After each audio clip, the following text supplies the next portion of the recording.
Halo semuanya, selamat datang di kanal Explainer Z. Video reguler kini akan hadir di channel ini.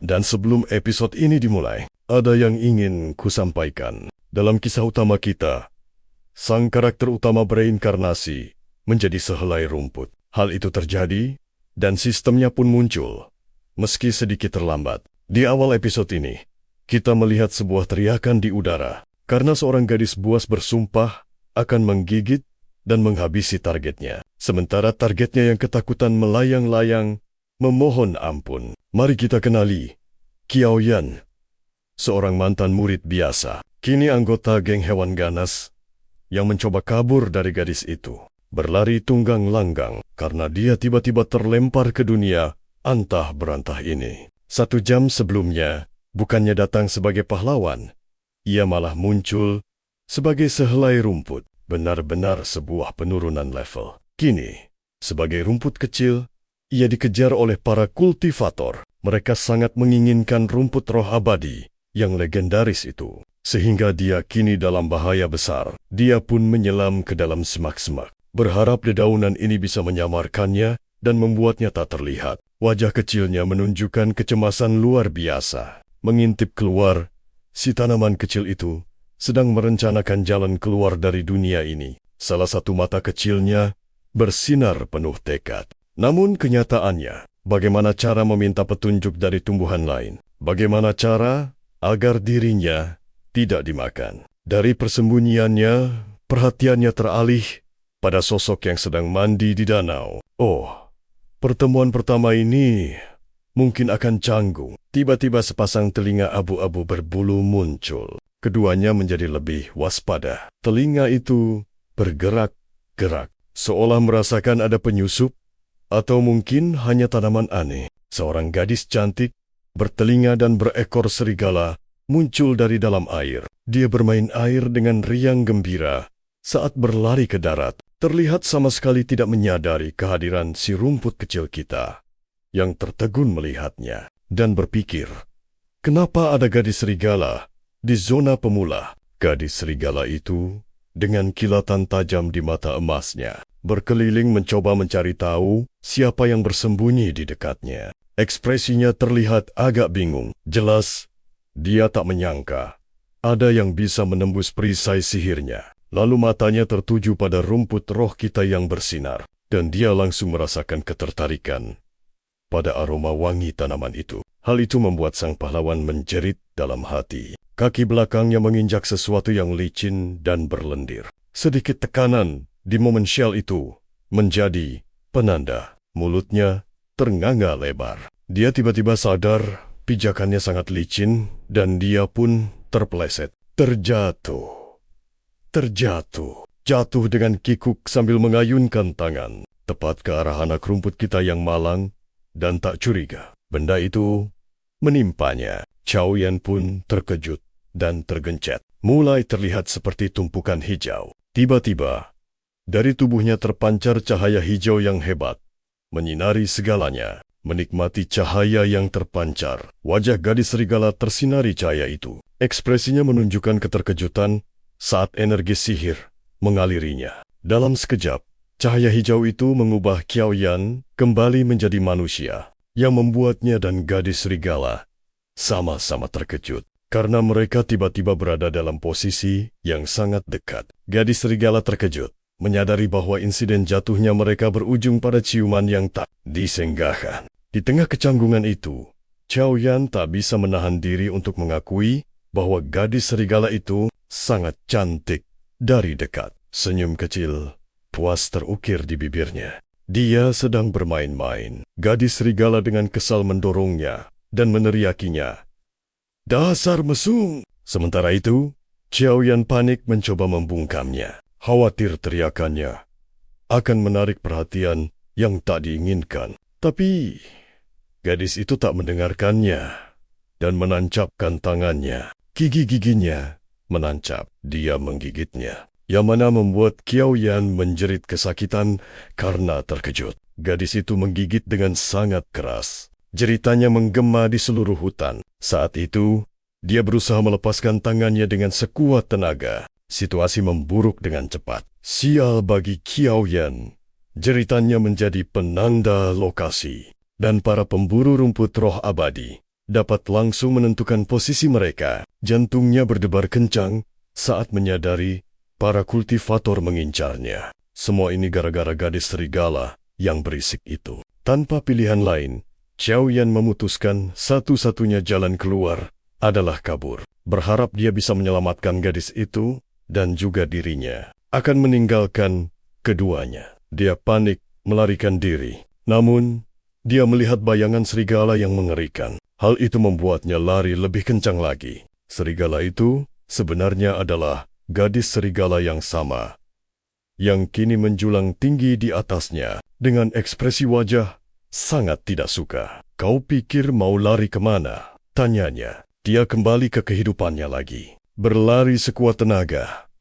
Sementara gadis, serigala, dan salah satu kultivator mengejarnya dari belakang. Tapi, sapi jantan ini benar-benar tidak bisa mengerem. Gadis serigala itu sangat marah. Taringnya tampak tajam, dan dia berteriak mencoba menghentikannya. Dia masih yakin bahwa Qiao Yan melakukan sesuatu yang salah. Tokoh utama kita yang malang hampir menangis, mencoba menjelaskan bahwa dia bukan orang mesum, dan bahkan tidak sadar. Gimana? Dia menatap tepi jurang. Kakinya langsung melesat ke sana. Mungkin baginya, akhir apapun lebih baik dari situasi ini. Namun saat mendekati tepian, kakinya justru terpeleset. Sontak, kepanikan menjalari dirinya. Hampir saja celaka. Ia berhasil berhenti tepat di ujung tebing. Matanya melebar menatap ke bawah. Pemandangan itu tampak begitu nyata dan mengerikan. Sebuah ide gila terlintas di benaknya. Mengingat ini adalah dunia game. Apakah ia akan mati jika melompat? Pertanyaan itu benar-benar ia pertimbangkan. Tiba-tiba, sang gadis serigala muncul tepat di belakangnya. Mata gadis itu terpejam.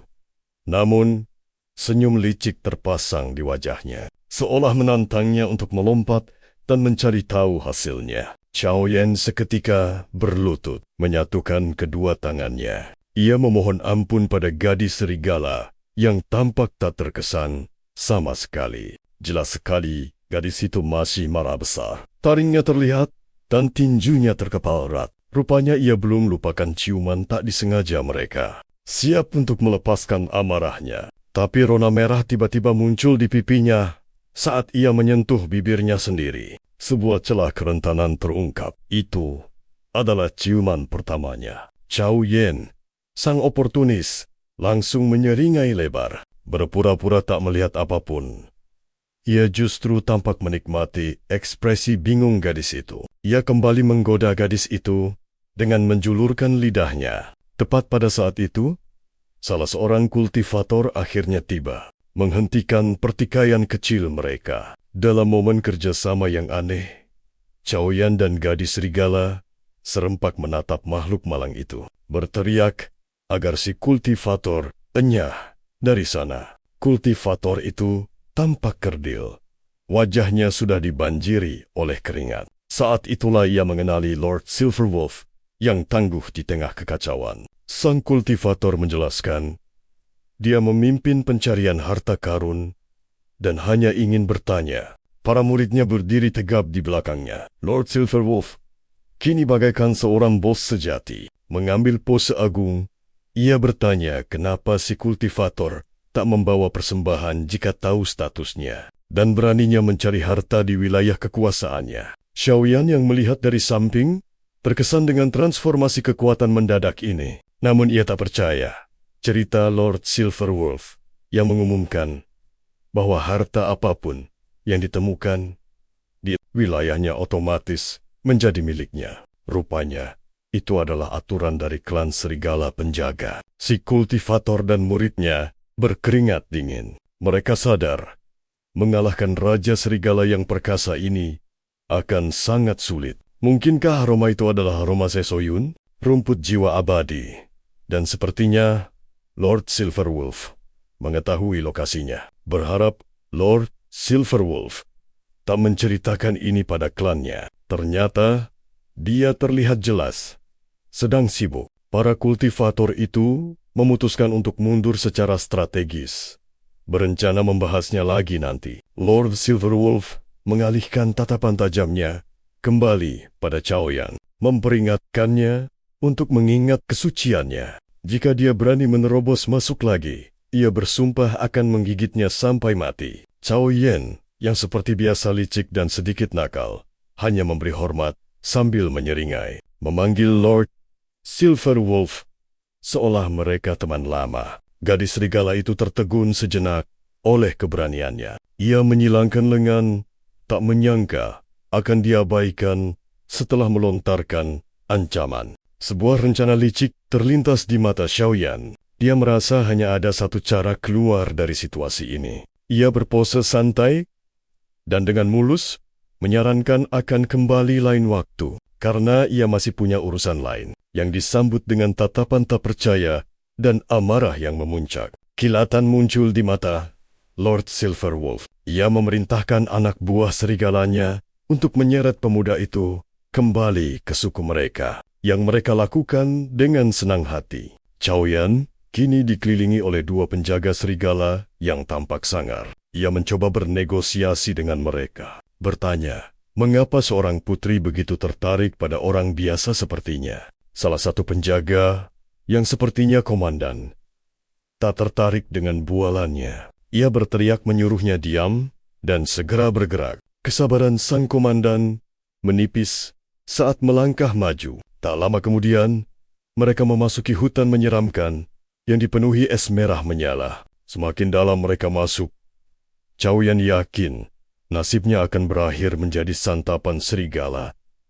Karena kesialannya yang luar biasa, kepasrahan akan takdir buruknya terlihat jelas. Karakter utama kita akan keluar dari situasi aneh ini. Merasa perjalanannya di padang rumput akan segera berakhir di tangan para serigala. Ia mulai bertanya-tanya, apakah bisa bertahan 3 episode lagi? Di tempat lain, sebuah catatan hancur berkeping-keping, pertanda seseorang sedang mengalami hari yang buruk. Ternyata, kultivator itu sangat marah atas kerugiannya. Ia sadar telah memimpin pencarian rumput jiwa abadi langsung ke dalam wilayah Lord Silverwolf. Dan kini, gadis itulah yang memegang kendali. Bawahannya mencoba menghiburnya, mengatakan bahwa Silverwolf bukanlah seorang alkemis ahli. Dan mungkin Chaoyan takkan mudah membocorkan rahasia. Tapi sang kultivator sudah membayangkan masa depan yang suram. Khayalannya melayang liar. Kekuatan Silverwolf sanggup memusnahkan seluruh manusia di wilayah itu. Ini akan menjadi masalah besar bagi sang raja. Ibuku, sang penggarap dengan tatapan tajam, belum siap menyerah. Dia sudah punya rencana balasan. Oh tidak! Dia datang lagi! CEO Yu kembali dengan gayanya yang menyebalkan. Dalam wujud rumput yang panik, Chaoyan terjebak di atap. Ia menatap tajam Lord Silverwolf di dekat mata air, mencari celah untuk kabur. Sementara itu, di sisi lain, Lord Silverwolf tak menyadari penguntitnya yang berwujud rumput. Dia hanya merasakan ada penyusup yang telah menghancurkan penghalangnya. Hidungnya menangkap aroma rumput yang aneh. Namun ia mengabaikannya. Berpikir itu bukanlah mangsa yang lezat. Saat melihat bawahan CEO Yen, sang serigala sama sekali tidak terkesan. Dengan santai ia bertanya, kenapa mereka tidak menguburnya saja? Seharusnya perintah itu dilaksanakan. Namun, Lord Silverwolf tiba-tiba menghentikan bawahannya.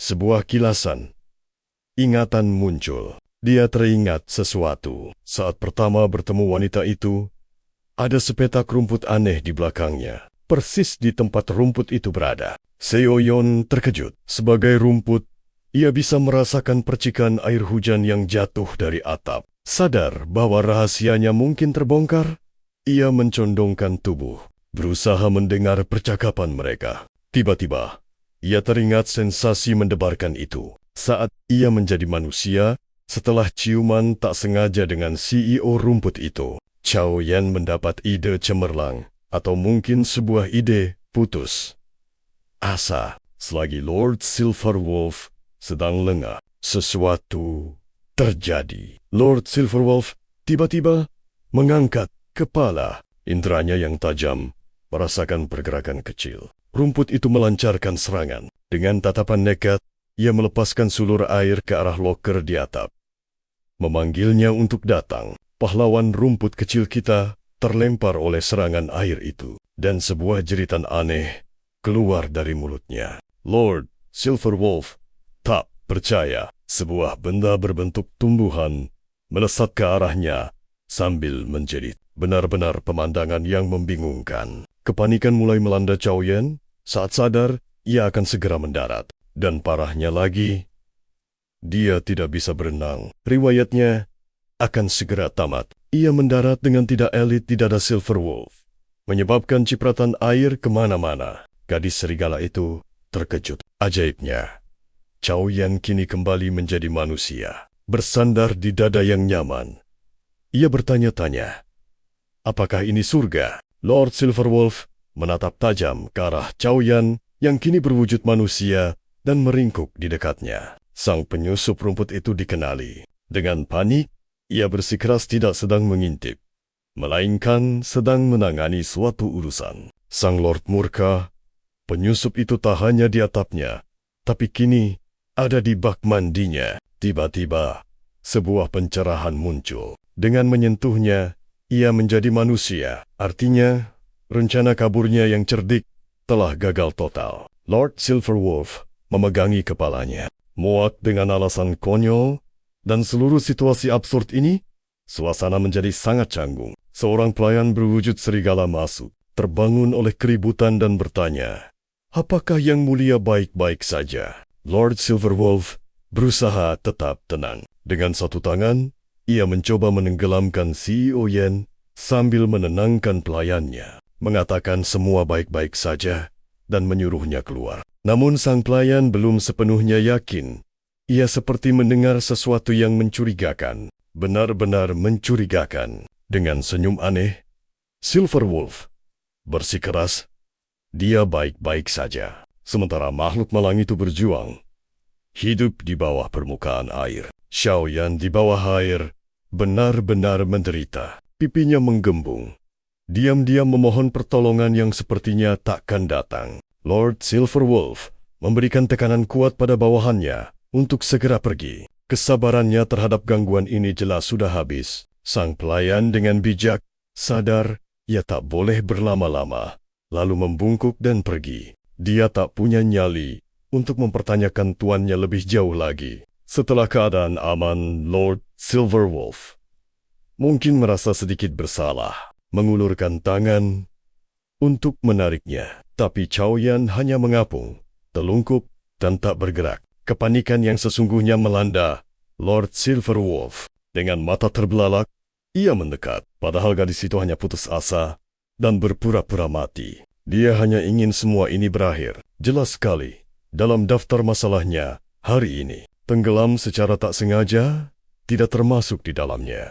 Lord Silverwolf yang panik, tanpa pikir panjang menampar wajah CEO Yen untuk membangunkannya. Matanya berputar membentuk spiral, menandakan betapa efektifnya tamparan itu. Atau mungkin terlalu efektif. Gelombang penyesalan menghantam Lord Silverwolf. Ia sadar mungkin kali ini dia benar-benar membuatnya pingsan. Sambil mendekat, ia memutuskan tak bisa membiarkan pengganggu ini mati. Setidaknya, sampai ia mendapat jawaban. Dengan ekspresi panik, ia mengambil keputusan. Dari mulut ke mulut, resusitasi pun dimulai. Berharap bebas dari masalah, kesadarannya justru ditarik paksa. CEO Yen terbatuk hebat, tersedak secara dramatis. Ia hidup kembali. Air menyembur keluar, nyaris lolos dari maut. Dan entah bagaimana, Lord Silverwolf kini menjadi handuk. Dengan mata terbelalak,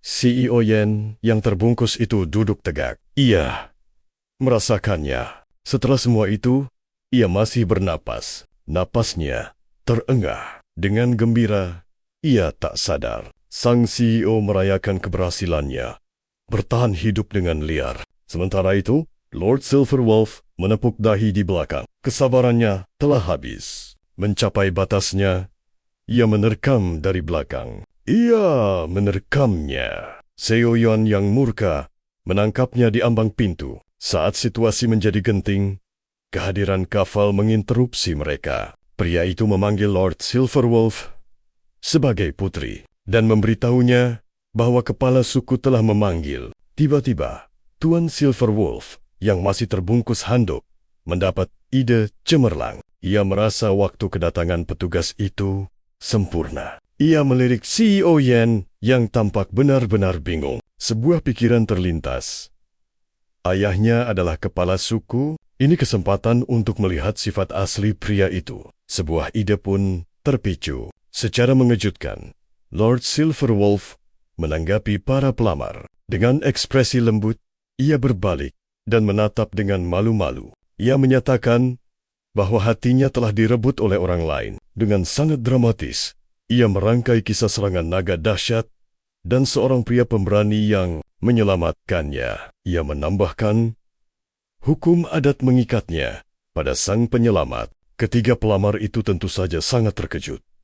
Membayangkan seekor naga aneh dengan persendian. Mendengar cerita itu, mereka hanya bisa ternganga. Dengan seringai licik, ia menarik Yan ke depan, memperkenalkannya sebagai penyelamat heroik sekaligus calon suaminya. CEO Yen merasa seolah petir baru saja menyambar dirinya. Ia sama sekali tak tahu apa yang wanita itu rencanakan. Ia diseret ke dalam masalah besar. Lord Silverwolf menatapnya tajam, memberinya peringatan. Sebuah ancaman halus pun terbisik.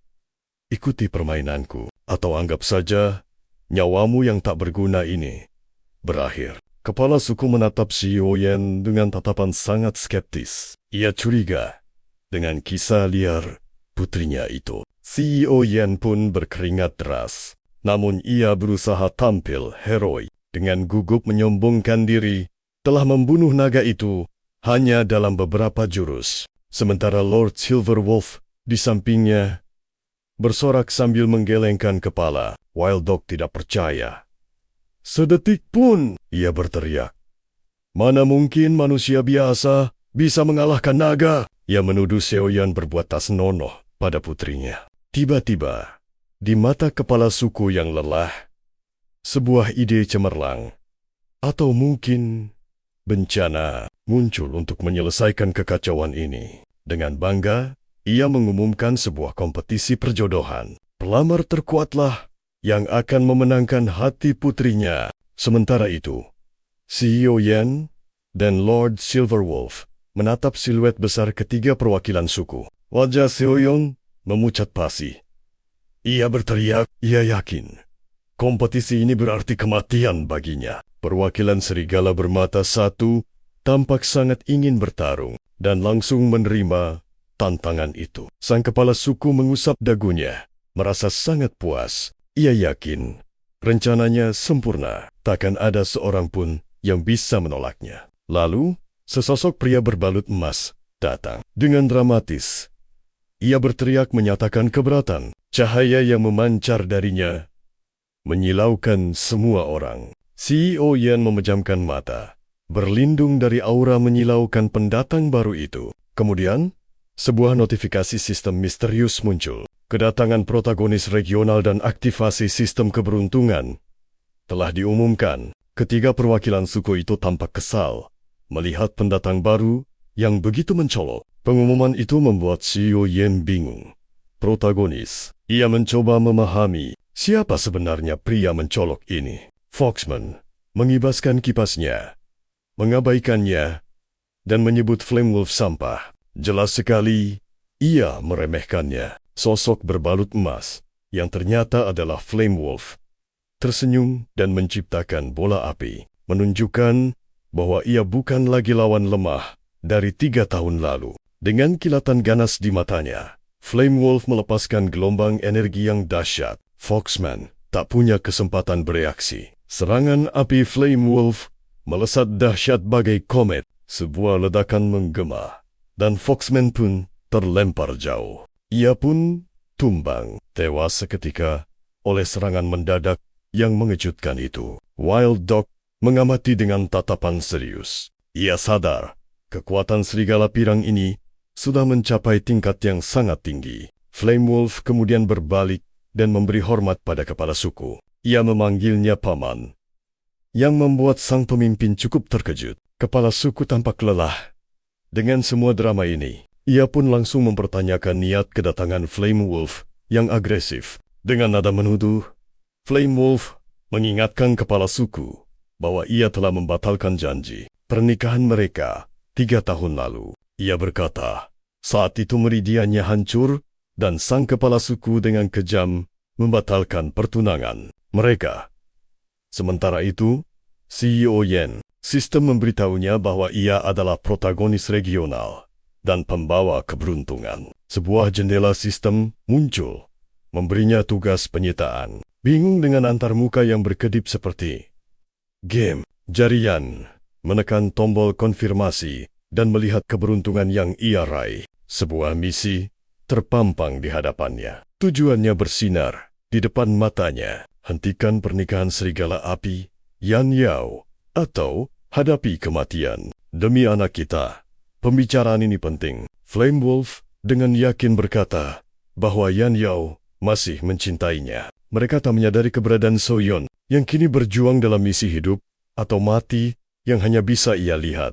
Flame Wolf menyelesaikan transformasinya, menunjukkan wujud buasnya yang terhormat. Matanya berkilat ungu pekat saat ia menjelaskan tujuannya. Flame Wolf menunjuk ke arah Tuan Serigala Perak dan membawanya pergi. Dia mengumumkan kepergiannya, membuat CEO Yan terperangah. Tuan Serigala Perak tampak tidak senang saat diikat dan menyuruh Flame Wolf berhenti memanggil mereka dengan sebutan akrab. Karena salah paham, Flame Wolf berusaha meraih tangan Yan Yao. Dia pikir Yan Yao hanya malu-malu di depan ayahnya. Putra kami, Seoyeon, memberkati kapas. Seoyeon menepis tangannya dan dengan tegas mengatakan dia tidak tertarik, membuat Flame Wolf kehilangan kata-kata. Matanya membelalak. Beraninya sampah ini menyentuh miliknya. Saat jurus cakar serigala rakus miliknya siap dilancarkan. Muak dengan situasi ini, sebuah sistem muncul di hadapan CEO Yon, menanyakan apakah ia ingin menggunakan skill misi khusus. Dengan tekad membara, ia menekan tombol gunakan. Sebuah cahaya terang mulai bersinar darinya. Tiba-tiba, tangan CEO Yen melesat ke dada Flame Wolf, mendorongnya mundur dengan sebuah gerakan dahsyat. Sistem mengumumkan nama tekniknya, Lux Cakar Naga. Flame Wolf pun terhuyung mundur. Dia tak percaya manusia biasa ini bergerak begitu cepat hingga tak terlacak. Yun menatapnya sombong dan bertanya, apakah dia sudah paham sekarang? Flame Wolf terperangah. Ekspresi tak percaya terukir di wajahnya. Namun di balik gerakan keren itu, Seo Yun masih tertinggal. Dia meluncur dan berteriak, karena ternyata kekuatan cakar naga itu nol. Ia meluncur di lantai licin bagai bola bowling, hampir saja menabrak pena. Sambil menggerutu, Seo Yun menatapnya. Berpikir pria pirang tampan ini ternyata lebih kejam darinya. Flame Wolf bangkit berdiri, kesal karena seorang manusia biasa merusak momen romantisnya. Pemimpin suku akhirnya menengahi, menyuruh Flame Wolf membuktikan kekuatannya di kompetisi pernikahan, bukan pada penyelamat putrinya. Dengan tatapan penuh cinta pada Yan Yao, dia menyetujui kompetisi tersebut. Namun, CEO Yan kita tiba-tiba bangkit dari lantai. Dia berteriak, matanya yang berubah hitam berkilat mengejek. Dengan lantang ia berseru pertarungan mereka belum usai. Flame Wolf pun berbalik. Ekspresinya menunjukkan campuran rasa tak percaya dan jengkel. Dia berpikir bocah ini masih punya nyali untuk menantangnya. Beraninya kau. Dengan seringai percaya diri, CEO Yun berkata sebagai gamer papan atas, kemampuannya tak boleh diremehkan. Amarah Flame Wolf kini memuncak, dan dia melesat untuk menyerang lagi. Mengejutkan, CEO Yan dengan lincah memutar tubuhnya, berhasil menghindari serangan cakar ganas Flame Wolf. Tuan Serigala Perak menatap dengan terkejut. Dia tak menyangka pria ini bisa menghindar dengan begitu bersih. Flame Wolf menggeram dan menerkam lagi. Tapi bayangan Yan seolah menari di sekelilingnya, membuatnya terus gagal. Dia ragu, apakah orang ini benar-benar terampil? Atau dia hanya beruntung menjadi iblis agung kelima, berhasil menahan serangan, meski sedikit terluka di lantai. CEO Yun tersenyum sambil memegang sebuah token day yang berkilau. Saat itu, notifikasi sistem mengumumkan keberhasilannya bertahan hidup dan mengumpulkan data skill. Antarmuka sistem biru yang bersinar mengonfirmasi bahwa data serangan cakar serigala rakus telah berhasil didapatkan. Membuat CEO Yan sangat gembira. Misi baru pun muncul. Kalahkan Flame Wolf dan selesaikan tugas konyol ini. Kemajuan saat ini 0%. Tapi sangat memotivasi. Flame Wolf mengejek kuda-kuda aneh CEO Yun. Sepertinya dia meremehkan rencana si bocah gamer. Dengan teriakan cakar serigala rakus, Flame Wolf menerjang untuk serangan mematikan. Namun, CEO Yan sudah siap. Dia membalas dengan sebuah gerakan tak terduga. Mata Flame Wolf membelalak.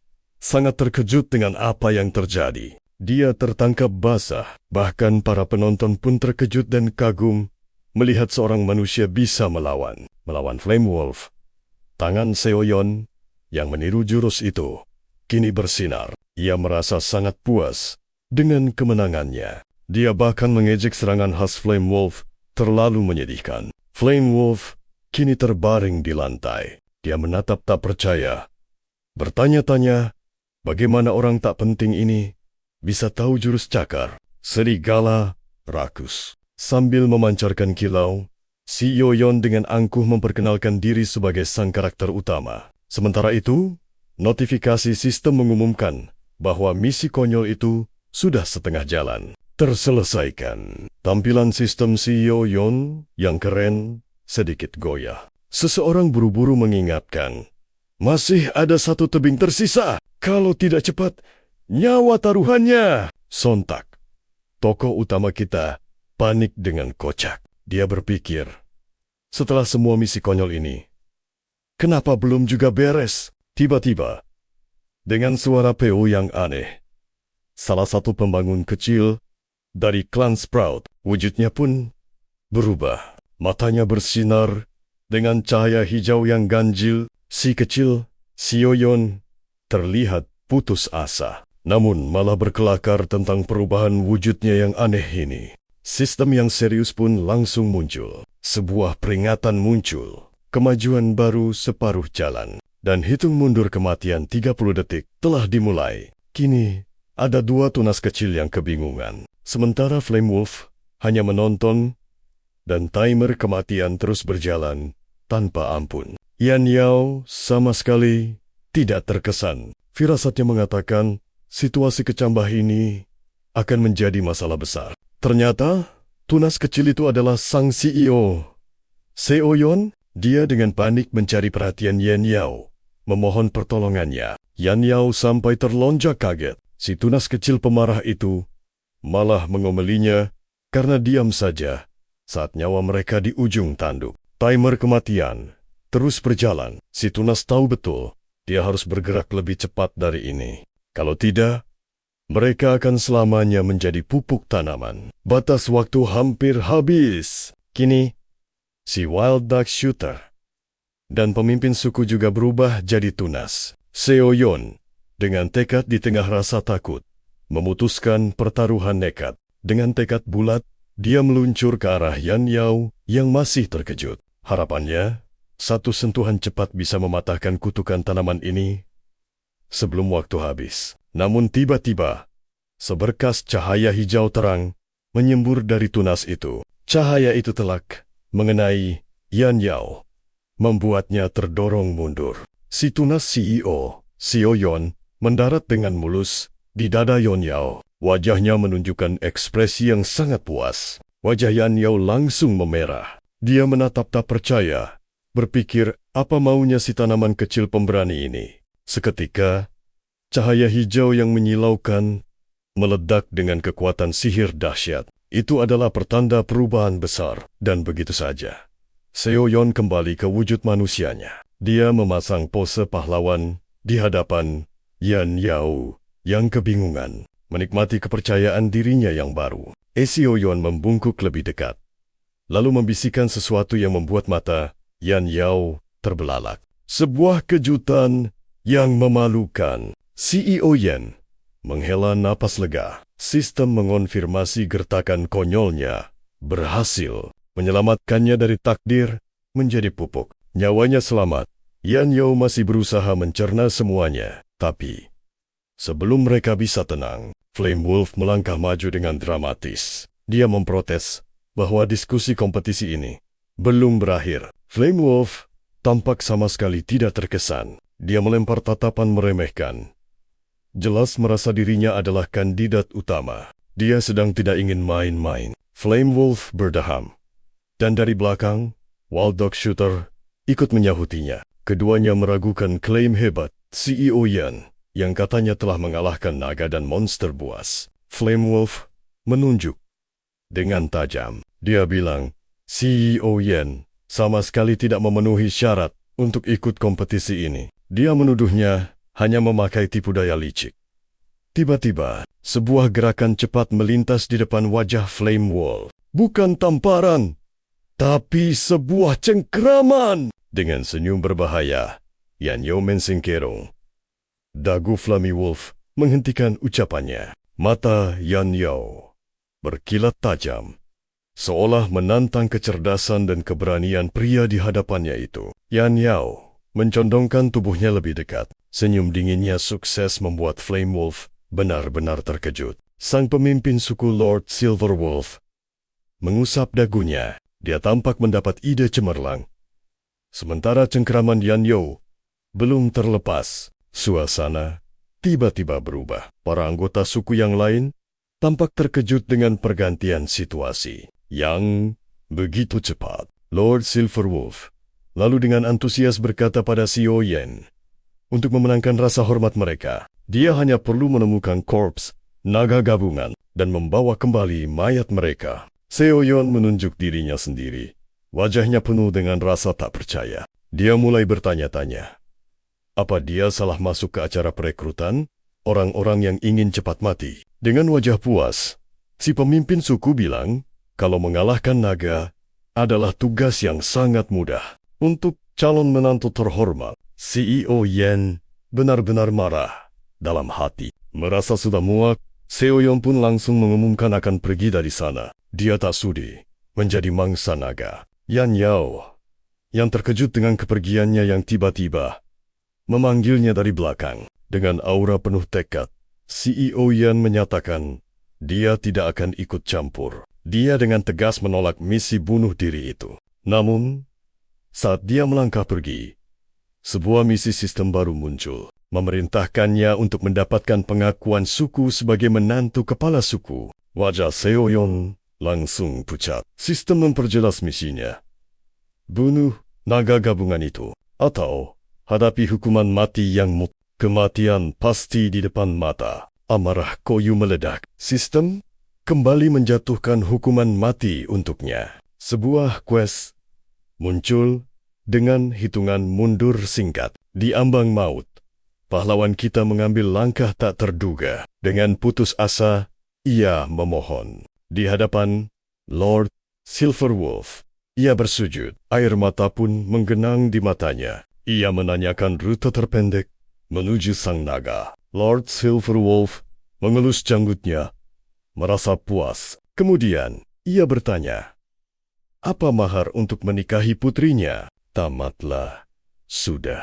Yeyo merasa dunianya seakan runtuh. Sementara itu, Seo-yeon mendapat restu penuh ayahnya. Dia menatapnya, seolah memohon untuk dipegang erat. Flame Wolf, sang rival, datang menawarkan bantuan, memberi informasi tentang naga yang berdiam di tanah salju utara. Sorot mata Flame Wolf menyeratkan niat licik tersembunyi. Dia tidak sepenuhnya berniat baik. Dengan licik, ia menyarankan CEO Yan pergi ke sana. CEO Yan yang masih tersungkur, kini memiliki harapan baru. Dengan semangat membara, ia menanyakan jarak ke Gunung Utara. Flame Wolf melambaikan tangan dengan senyum mencurigakan. Ia meyakinkannya bahwa jaraknya sangat dekat. Seketika, CEO Yunan bersiap untuk merangkak pergi. CEO Yunyong skeptis, menoleh ke belakang. Benih kecurigaan mulai tumbuh di benaknya. Apa dia tidak sedang dijebak? CEO Yunan menggaruk kepalanya. Ia baru sadar. Dia sama sekali tak tahu di mana arah utara. Flame Wolf berkata, perjalanan itu butuh 1 tahun 8 bulan. Saat itu, mereka pasti sudah berkeluarga. Lalu, Flame Wolf menyarankan hal licik lainnya. Dia bilang, bisa memulai kompetisinya sekarang juga. Tak perlu menunggu rumput peri itu. Pahlawan kita yang tampak kecil dan menyedihkan, terlihat sangat putus asa. Ia bergumam, akan tetap mencari arah utara. Tak sadar dirinya sudah masuk perangkap. Wajah CEO Yan tampak sangat bingung. Menunjukkan kebingungannya, dia tetap bertekad mencari jalan keluar dengan kekuatannya sendiri. Tiba-tiba, sesuatu jatuh dari langit, membuat Koyu terkejut dan terguling dengan hebat. CEO Yan yang sedikit bingung, mendapati dirinya tertimpa telur biru berbintik yang sangat besar. Dengan linglung, ia berdiri di dekat kawah baru itu. Sambil memegang telur misterius, ia bertanya-tanya, burung apa yang menjatuhkannya? Sementara itu, Yan Yao sangat marah. Flame Wolf akan memulai kompetisi lebih awal. Ia dikecam karena usahanya yang tidak sportif. Saat Seo Yan memakai Wild Bush-nya, pengejaran pun dimulai. Kesempatan ini diambil oleh si kostum anjing liar. Ia berlutut di hadapan Ye. Ya, menanyakan keyakinannya pada rumput elang itu. Dengan wajah penuh percaya diri, sang pelamar berjanji akan melindungi Yan Yao. Tidak seperti rumput peri itu. Lord Silverwolf menatap dengan ekspresi tegas. Sementara pria itu gemetar di hadapan Yan Yao yang tampak bingung. Ia melanjutkan lamaran dramatisnya. Tiba-tiba, mata Lord Silverwolf menyipit. Aura menekan yang luar biasa pun terasa. Auranya terasa persis seperti seekor naga. Sebelum ada yang sadar, Yan Yao dan ayahnya terhempas oleh kekuatan tak terlihat. Mereka terlempar ke belakang dengan keras. Keduanya sangat terkejut. Di hadapan mereka, muncul naga es raksasa yang mengerikan. Kehadirannya yang dingin membekukan suasana seketika. Lord Silverwolf mulai berkeringat dingin. Sepertinya mereka sadar telah salah memilih lawan. Suku mereka kini berada dalam bahaya besar. Dengan mata berkaca-kaca, Euterus berteriak agar semua bubar. Dia menatap naga monster itu. Naga es itu sendiri tampak kebingungan. Rupanya, dia merasa terganggu. Makhluk-makhluk kecil ini mulai mengabaikan keberadaannya. Dengan raungan dahsyat, sang naga melepaskan nafas esnya. Dalam sekejap, para serigala dan penembak anjing liar membeku dalam kepanikan. Lord Silverwolf hanya bisa mengamati dalam kengerian mutlak. Dia berpikir, inikah yang diinginkan Aisy Bahman? Kemudian, naga es itu berteriak kaget karena serangan mendadak. Cakar serigala tamak muncul tepat di sisinya. Lord Silverwolf berbalik dengan sangat kebingungan. Ia bertanya-tanya, siapa yang melancarkan serangan dahsyat ini? Dan lihatlah, siapa yang datang? CEO Yunan kembali dengan spektakuler. Dengan senyum dan pose pahlawan, dia menyapa calon mertuanya. Naga kecil itu menatap tajam manusia di hadapannya. Dia murka karena serangannya diganggu. Naga itu langsung memakai jurus andalannya, Dragon Ice Breath. Sebuah ledakan mengerikan dilepaskan. Cao Yunan, sang dukun, melayang dramatis, bersumpah akan menghentikan serangan es itu selamanya. Si naga milik CEO Yu melesat bagai komet emas, menghantam serangan itu dengan kekuatan penuh. Pahlawan kita lalu melakukan beberapa salto yang sebuah gerakan yang besar, berhasil menghindar dengan sempurna. CEO Yan menunjukkan citra yang sangat percaya diri, seolah semua ini adalah hal biasa baginya. Sesi pemanasan pun dimulai dengan senyum puas di wajahnya. Roh naga itu kini menyusut menjadi wujud yang lebih kecil. Sang naga mengucapkan terima kasih, berjanji suatu hari nanti akan kembali menemuinya. Sementara itu, CEO Yu hanya terdiam membeku. Flame Wolf menyombongkan diri, menceritakan betapa dekatnya ia dengan sang naga dan berjanji akan segera mencairkannya. Dalam momen lembut, Seo Yon menggenggam tangan Yao, lalu ia membawanya pergi dari tempat itu. Malam itu, mereka berjalan dalam kegelapan, dengan tatapan penuh arti di matanya. Kilauan cahaya menjadi penentunya. Kemudian, di sebuah ruangan pribadi, Yao menantang CEO Yu menuntut jawaban atas insiden kotor itu. Ia menunjuk ke arahnya, mencoba memahami bagaimana pemuda itu bisa menjinakkan naga yang begitu mengerikan. Cao Yan yang sedikit malu menggaruk kepalanya dengan canggung, lalu bersiap untuk merangkai sebuah cerita. Kisah sedih roh naga es pun dimulai. Yang panik mencari anaknya yang hilang. Pahlawan kita teringat pernah melihat sebuah telur biru yang sedikit retak. Sistem kemudian mengingatkannya pada rompi gendong naga miliknya. Tiba-tiba, sang naga raksasa muncul di hadapannya. Ia pun menghilang. Menatap telur itu, mata sang naga dipenuhi kebahagiaan dan kelegaan. Sementara itu, waktu sang CEO terus berdetak mengancam, sang naga agung kemudian bertanya dengan lembut, "Apakah kau sudah menemukan anakku?" Dalam kilas balik, CEO Yun tampak cemas. Telur naga berharga di tangannya retak. Namun, kejutan terbesar menantinya. Cahaya hangat tiba-tiba menyebar. Energi penyembuhan misterius terpancar dari tangannya, muncul dan mengisi setiap celah keretakan. Tokoh utama kita benar-benar terkejut. Ia tak menyangka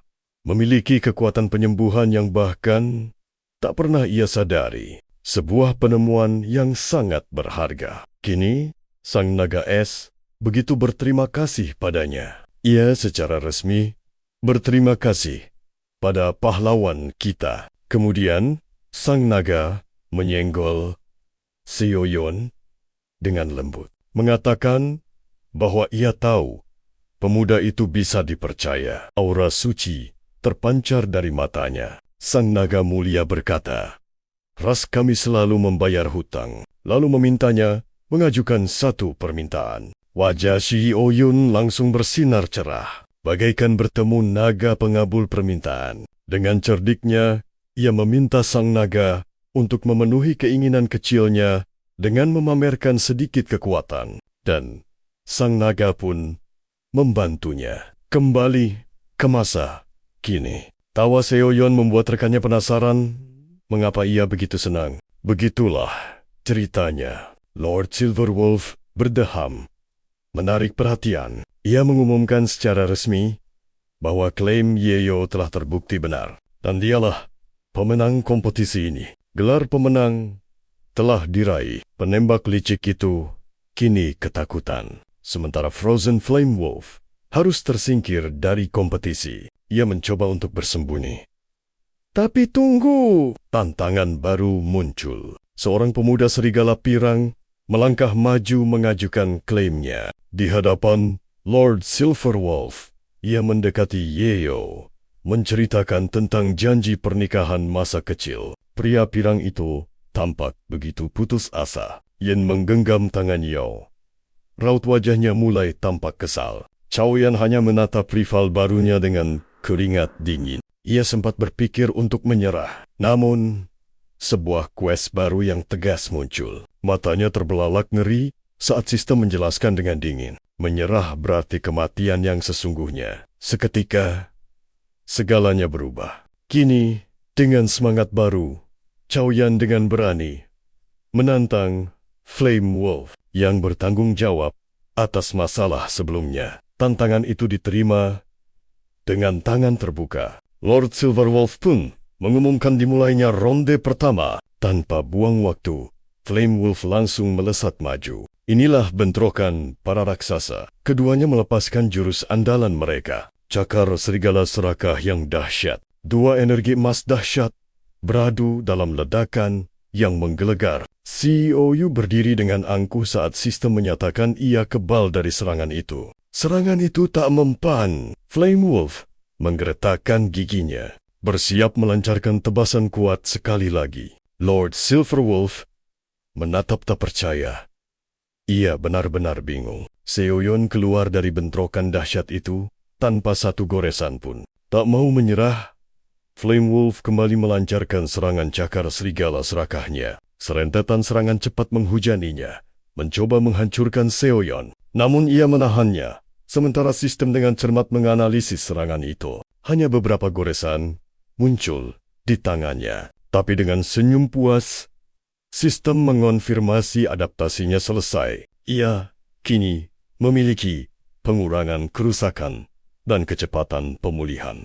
Kekuatan pemulihan aktif. Flame Wolf terkejut saat energi gelap meledak dari tubuh CEO, seolah serangannya berbalik melawannya. Dengan ekspresi serius, Xiaoyan berkata bahwa sesungguhnya ia tak ingin menyakitinya. Namun, pertarungan ini harus terus berlanjut sampai seorang pemenang ditentukan. Pakaian Flame Wolf kini compang-camping. Ia hanya bisa mengumpat dalam amarah. Jelas sudah kalah telak dan bahkan sampai memuntahkan darah. Ia mengutuk nasib sial dan ketidakadilan ini. Harga dirinya hancur, lebur. Tapi tunggu, Flame Wolf ternyata belum kalah. Ia meraung mengerikan, menggunakan cadangan kekuatan terakhirnya. Ia menciptakan bola api inferno raksasa. Lord Silverwolf memandang ini dengan sangat serius. Ia sadar bahwa Flame Wolf sebenarnya telah menahan diri di tengah pertarungan. Dia berhasil melaluinya. Bakat yang mengerikan. Kini, wujudnya bak iblis api sejati. Dengan rambut merah membara, Flame Wolf menatap tajam. Sang MC butuh kekuatan absolut untuk menahan pusaka itu. Sebuah tindakan yang tak termaafkan. Dengan sorot mata menusuk, sang CEO memandangnya. Dia sangat yakin keadaan akan segera berbalik. Sementara itu, sang MC mendapat pemberitahuan dari sistem yang tak berguna. Ia diminta menaikkan rate-nya. Apa yang akan diberikan sistem padanya kali ini? Berharap menjadi sekuat Super Saiyan. Namun, sebelum sang MC sempat bereaksi, Flame Wolf tiba-tiba muncul di depannya dengan senyum licik. Dengan kepercayaan diri yang meluap, Flame Wolf menyatakan pertarungan ini telah usai. Pahlawan kita hanya bisa menatap tak percaya. Matanya terbelalak. Dengan kecepatan kilat yang mengejutkan, Flame Wolf bergerak begitu cepat. Kini, tangannya sudah mencekik leher Seoyeon. Dia dipaksa menyerah, kembali pada kehidupannya yang menyedihkan. Seoyeon yang tak berdaya meronta-ronta, mencoba mencari celah untuk serangan balasan. Namun, semua usahanya sia-sia. Tepat saat Flame Wolf merasa kemenangan di tangan, sang MC menghembuskan napas beku. Energi es yang dingin menyembur dari bibirnya, membentuk seberkas cahaya. Mata Flame Wolf terbelalak tak percaya. Apaan ini? Roda takdir mulai berputar ke arah yang tak terduga. Tangan Seoyeon dengan ledakan kekuatan tiba-tiba kini terbungkus es yang berkilauan. Serangannya berhasil mendorong Flame Wolf mundur. Pahlawan kita terbatuk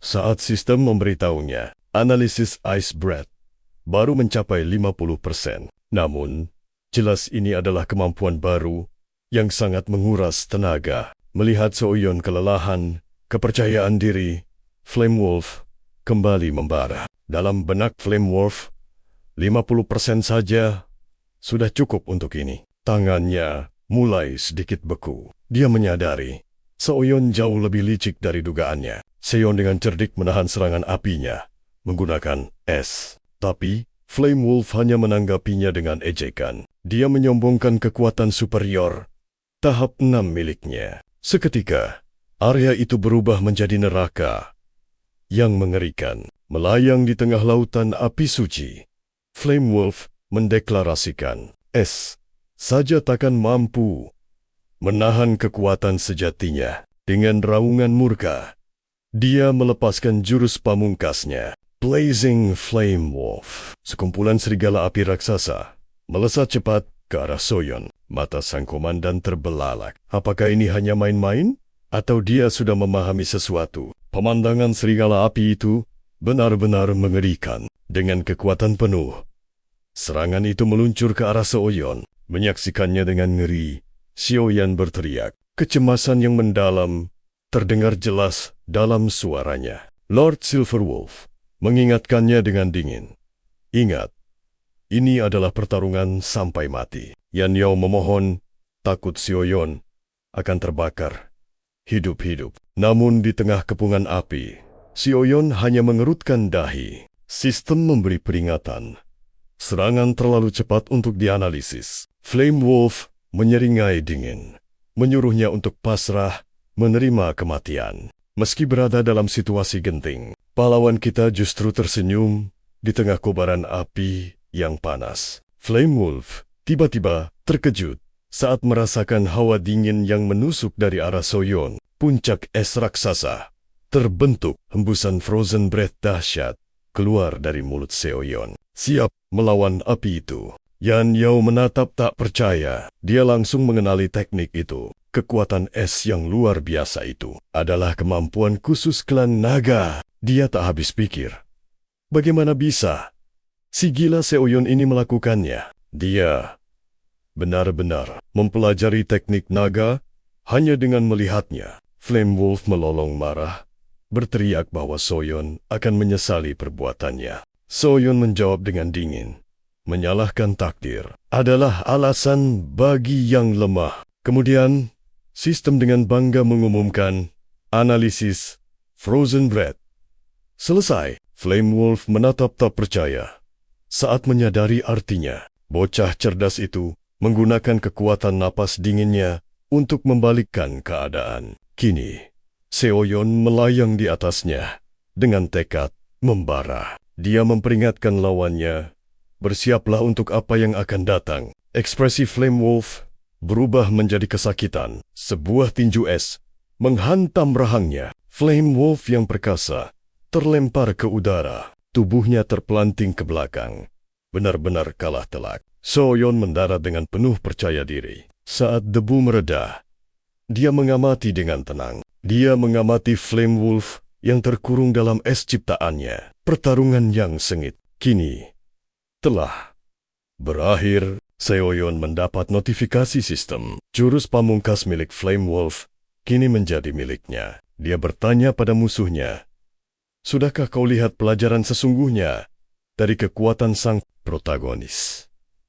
Lord Silverwolf menatap Flame Wolf yang hangus dan beku, menyatakan Xiaoyan sebagai pemenang ronde ini dan Flame Wolf sebagai yang kalah. Lord Silverwolf dengan santai berkata pada Yan Yao yang syok, "Sekarang Xiaoyan adalah jagoanmu. Hal seperti ini seharusnya bukan masalah besar." Yan Yao tersipu dengan marah dan terbata-bata.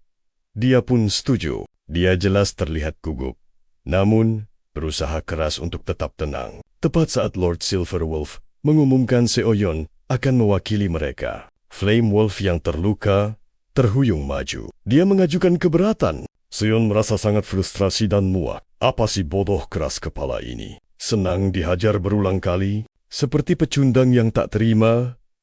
Flame Wolf menantangnya untuk taruhan selanjutnya. Dia yakin masih bisa menang. Pahlawan kita tertawa dalam hati. Lalu, sebuah ide cemerlang muncul di benaknya. Seketika, notifikasi misi muncul. Tiba-tiba, niat CEO Yu berganti. Terlihat secercah kenakalan di matanya. Benda itu berkilau. Dengan perubahan sikap drastis, CEO Yu jelas akan menyetujuinya. Seketika, Flame Wolf mengajukan persyaratannya. Jika CEO Yan kalah, nasibnya akan tersegel selamanya. CEO Yan menundanya. Matanya berkilat saat berbalik, menanyakan kerugian Flame Wolf. Jika ia yang kalah, bahkan jika kalah, Flame Wolf tetap bersandiwara. Ia mengusulkan, jika kalah, dia akan mengabulkan satu permintaan Xiaoyan di pesta besar manusia buas. Xiaoyan, yang tak tahu apa-apa, ditanyai tentang Shandik oleh manusia buas ini. Dengan polosnya ia memberitahu lokasinya. Karena dari suku yang sama, Tuan Serigala Perak ikut dengannya. Memanfaatkan momen, pertemuan diakhiri, menunjuk ke pasangan pengantin baru. Sang serigala tua mendorong mereka. Pergilah ke kamar dan saling mengenal lebih dalam. Wajah Soyuan dan Ye Yao menunjukkan kebingungan. Apa yang terjadi? Dengan suara keras, mereka berdua didorong masuk ke kamar. Terdengar Lord Silverwolf dari luar dengan riang menasihati agar mereka segera menyelesaikannya. Xiao Yan terbaring di atasnya. Ia tak percaya dengan suasana mesra pengantin baru ini. Situasi berubah begitu cepat. Sementara Yan Yao marah pada ayahnya, pikiran Xiao Yunan justru bekerja. Sebuah pencerahan datang dari ayah mertuanya. Dia memahami makna tersembunyinya. Senyum licik terukir di wajahnya. Lalu ia tertawa terbahak-bahak. Tawa itu mengejutkan Yan Yao, membuatnya cemas. Seketika, Yan Yao membuang semua pikiran romantisnya. Dengan tegas ia berkata, "Semua ini demi menghindari pernikahan. Jangan coba-coba berbuat aneh." Dengan tatapan tajam, ia mengajukan syaratnya. Di depan umum suami, di dalam kamar, adalah budak pribadi.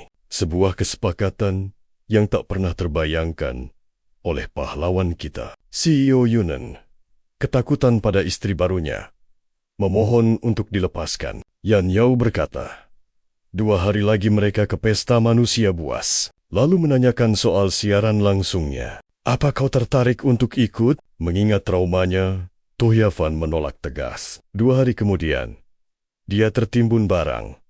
Memohon ampun, sebaliknya, Ye Yao tampak segar dan bertanya, apa dia sudah lelah?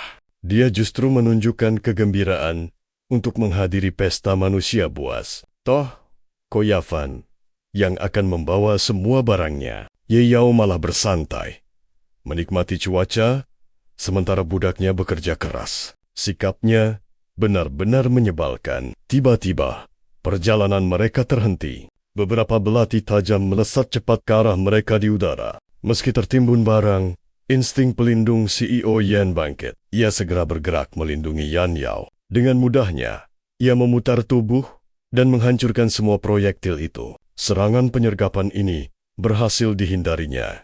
Melihatnya tampak lemah, Yan Yao sedikit cemas. Ia mengingatkan Xiao Yan agar waspada terhadap musuh. Sementara itu, kristal biru aneh bersinar di punggungnya. Tiba-tiba, wajah Ko Yewan pucat pasi. Tubuhnya lumpuh total. Ia sadar belati itu beracun. Ini adalah rencana yang licik. Mulutnya ternganga dan Yo melupakan sejenak kebenciannya. Ia bergegas menghampiri saat Koyo ambruk ke tanah dari semak-semak.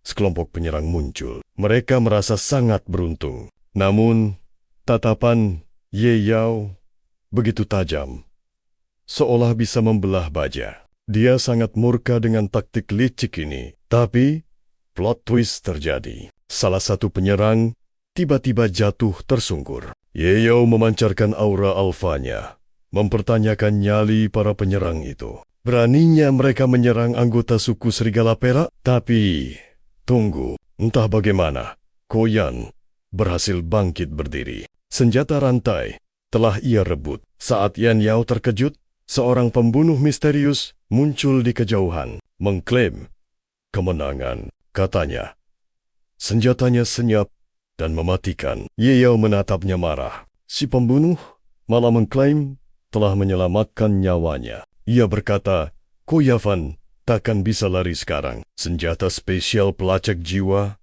telah mengenainya. Dia adalah pembunuh yang mengincar Yan Yao. Ia menyarankan Yan Yao untuk menyerah. Namun, Xiao Yunan yang mengejutkan itu bangkit. Sistem tubuhnya telah menganalisis dan menyerap racunnya. Melihat ini, si pembunuh bingung. Kenapa racunnya sama sekali tidak berefek? Yan Yao bernapas lega. Dengan jentikan jari, ia menyerang si pembunuh hingga jatuh. Amarah serigala di matanya menyala. Ia melesat secepat kilat. Ia mulai menghajar pembunuh malang itu. Tiba-tiba, seorang wanita anggun muncul. Dengan tenang ia bertanya, apa Yan Yao berbuat jahat pada manusia? Wanita itu melancarkan serangan dahsyat. Serangan itu berhasil membuat Yan Yao mundur terhuyung. Ye Yao menyadari musuh ini berada di level berbeda. Saat ia hendak menyerang balik, seseorang menariknya mundur. Ternyata, To Yunen yang menariknya ke tempat aman. Ia menyarankan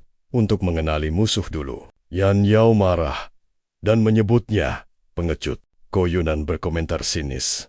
Musuh kali ini bukanlah lawan yang mudah. Lalu, notifikasi sistem baru muncul. Rangkaian misi baru terbuka. Cahaya kemanusiaan. Di atas bukit, berdiri seorang pendekar pedang yang angkuh. Ia meremehkan sang pahlawan, menganggapnya terlalu muda untuk melihat kehebatannya. Sebuah penghinaan. Apalagi saat disebut lemah. Amarah membuncah. Tiba-tiba, sebuah sistem quest baru muncul untuk Xiaoyan. Sang cahaya kemanusiaan muncul, membuat semua orang geram. Pria itu tiba-tiba menyergap sang paman. Xiaoyan sendiri agak terkejut dengan gelar aneh itu. Sang jenius, dengan reputasi yang dilebih-lebihkan. Dari situ, Xiaoyan menyimpulkan pria ini pastilah paman dari si jenius angkuh itu. Sang paman dengan bangganya membenarkan hal itu. Seketika, tatapan licik muncul di mata Xiaoyan, dan seketika, urusannya menjadi mudah. Tanpa aba-aba, ia menerkam sang paman yang lengah. Ia lalu membawanya ke hadapan pria yang melayang di angkasa itu.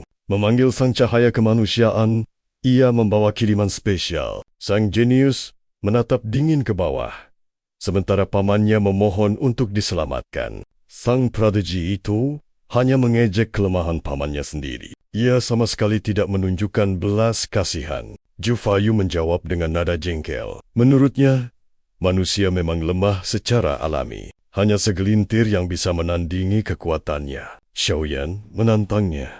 Tepat di depan wajahnya, sang cahaya kemanusiaan hanya tersenyum sinis. Dengan satu jentikan jari, energi ungu yang mengancam melesat. Ia menganggap Xiaoyan bak lalat, pengganggu yang siap disingkirkan. Seketika, Xiaoyan terlempar jauh ke belakang, tak berdaya. Tubuhnya menghantam tanah hutan dengan keras. Sebuah pendaratan yang sama sekali tidak elegan. Dengan angkuh, sang cahaya kemanusiaan berkomentar, tidak ada yang istimewa darinya. Sambil memegangi kepalanya, Xiaoyan menatap tajam penyerangnya. Amarahnya memuncak melihat sikap sombong itu. Baru saja ia hendak bangkit, sang cahaya kemanusiaan sudah berdiri menjulang di atasnya. Pedangnya berkilau mengancam, siap mengakhiri segalanya. Zhu Fayu berkata, "Ingatlah namaku sebelum kau mati." Tiba-tiba, suara Xiaoyan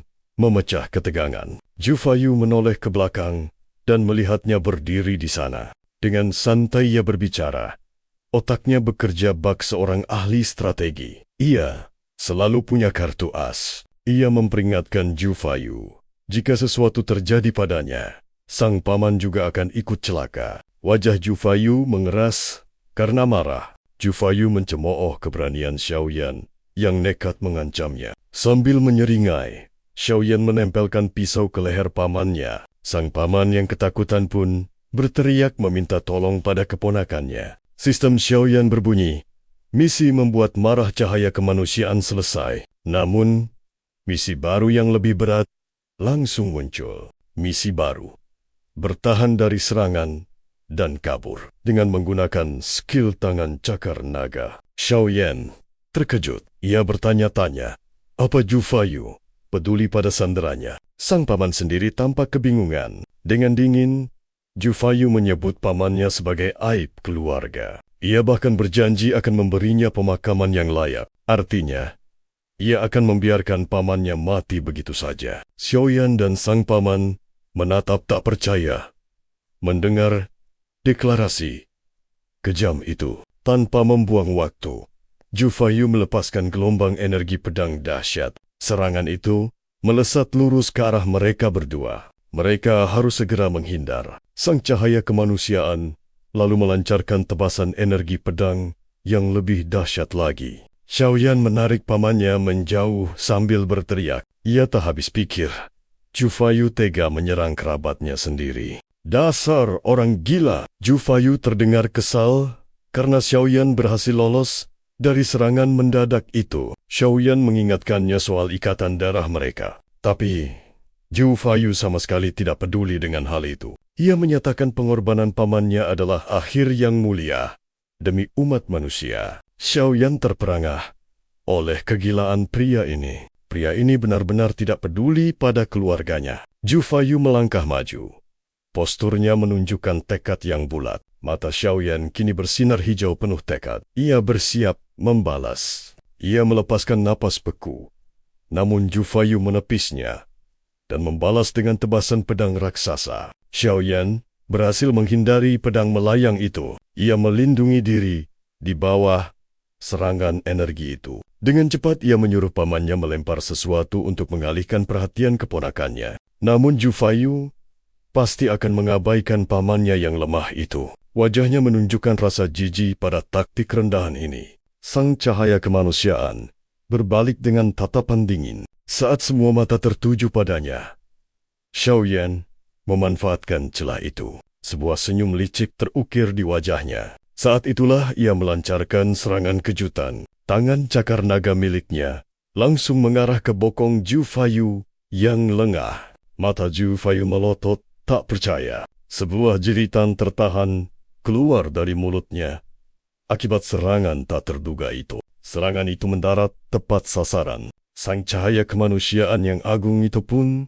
jatuh tersungkur ke tanah. Ia terbaring di tanah dalam posisi yang sangat memalukan. Xiaoyan sendiri terkejut dengan keampuhan jurus tangan cakar naga miliknya. Sistem kembali berbunyi, memberinya selamat atas serangan curian yang berhasil. Misi baru pun muncul.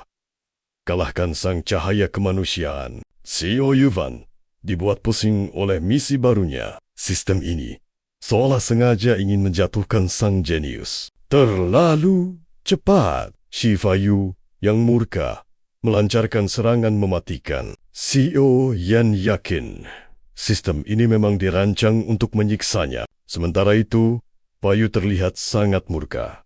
Wajahnya memerah dan mengancam akan menghabisinya. Namun dengan akselerasi mendadak, Xiaoyan lenyap seketika. Faiyu hanya berhasil menghantam bayangannya. Sang cahaya kemanusiaan itu terus berputar, membuat targetnya benar-benar kebingungan. Ternyata, Xiaoyan telah menyusut menjadi kecambah mungil dan bersembunyi di balik pohon sambil berteriak minta tolong. Si kecil Xiaoyan dengan kesal menuntut informasi pada sistem. Dia merasa tak berdaya menghadapi aura lawannya yang kuat. Sistem pun menampilkan profil Faiyu, sang protagonis, jenius tak terkalahkan. Saat ini, tanpa kelemahan, si kecil Xiaoyan menghentakkan kakinya dengan kesal, memaksa sistem untuk segera mencari kelemahan lawannya. Saat dia masih berpikir, wajah mengerikan Faiyu muncul tepat di atasnya, berteriak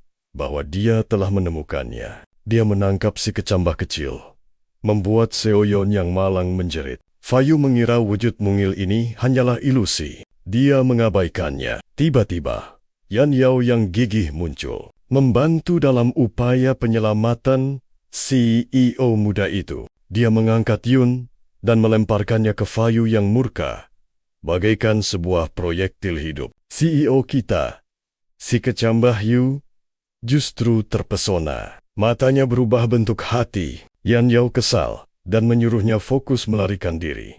Zhu Faiyu menatapnya dengan senyum merendahkan. Detik berikutnya, dia sudah menghunus pedangnya. Yan Yao sangat marah. Dia meminta si junior membuat rencana. Si kecil Xiaoyan dengan gembira memberi isyarat untuk menunggu. Melihat isyarat itu, Yan Yao hanya bisa terdiam kebingungan. Tiba-tiba, sebuah ledakan kecil muncul dari tempat Yan Yao. Faiyu mengejek trik sepele itu sambil menyiapkan pedangnya.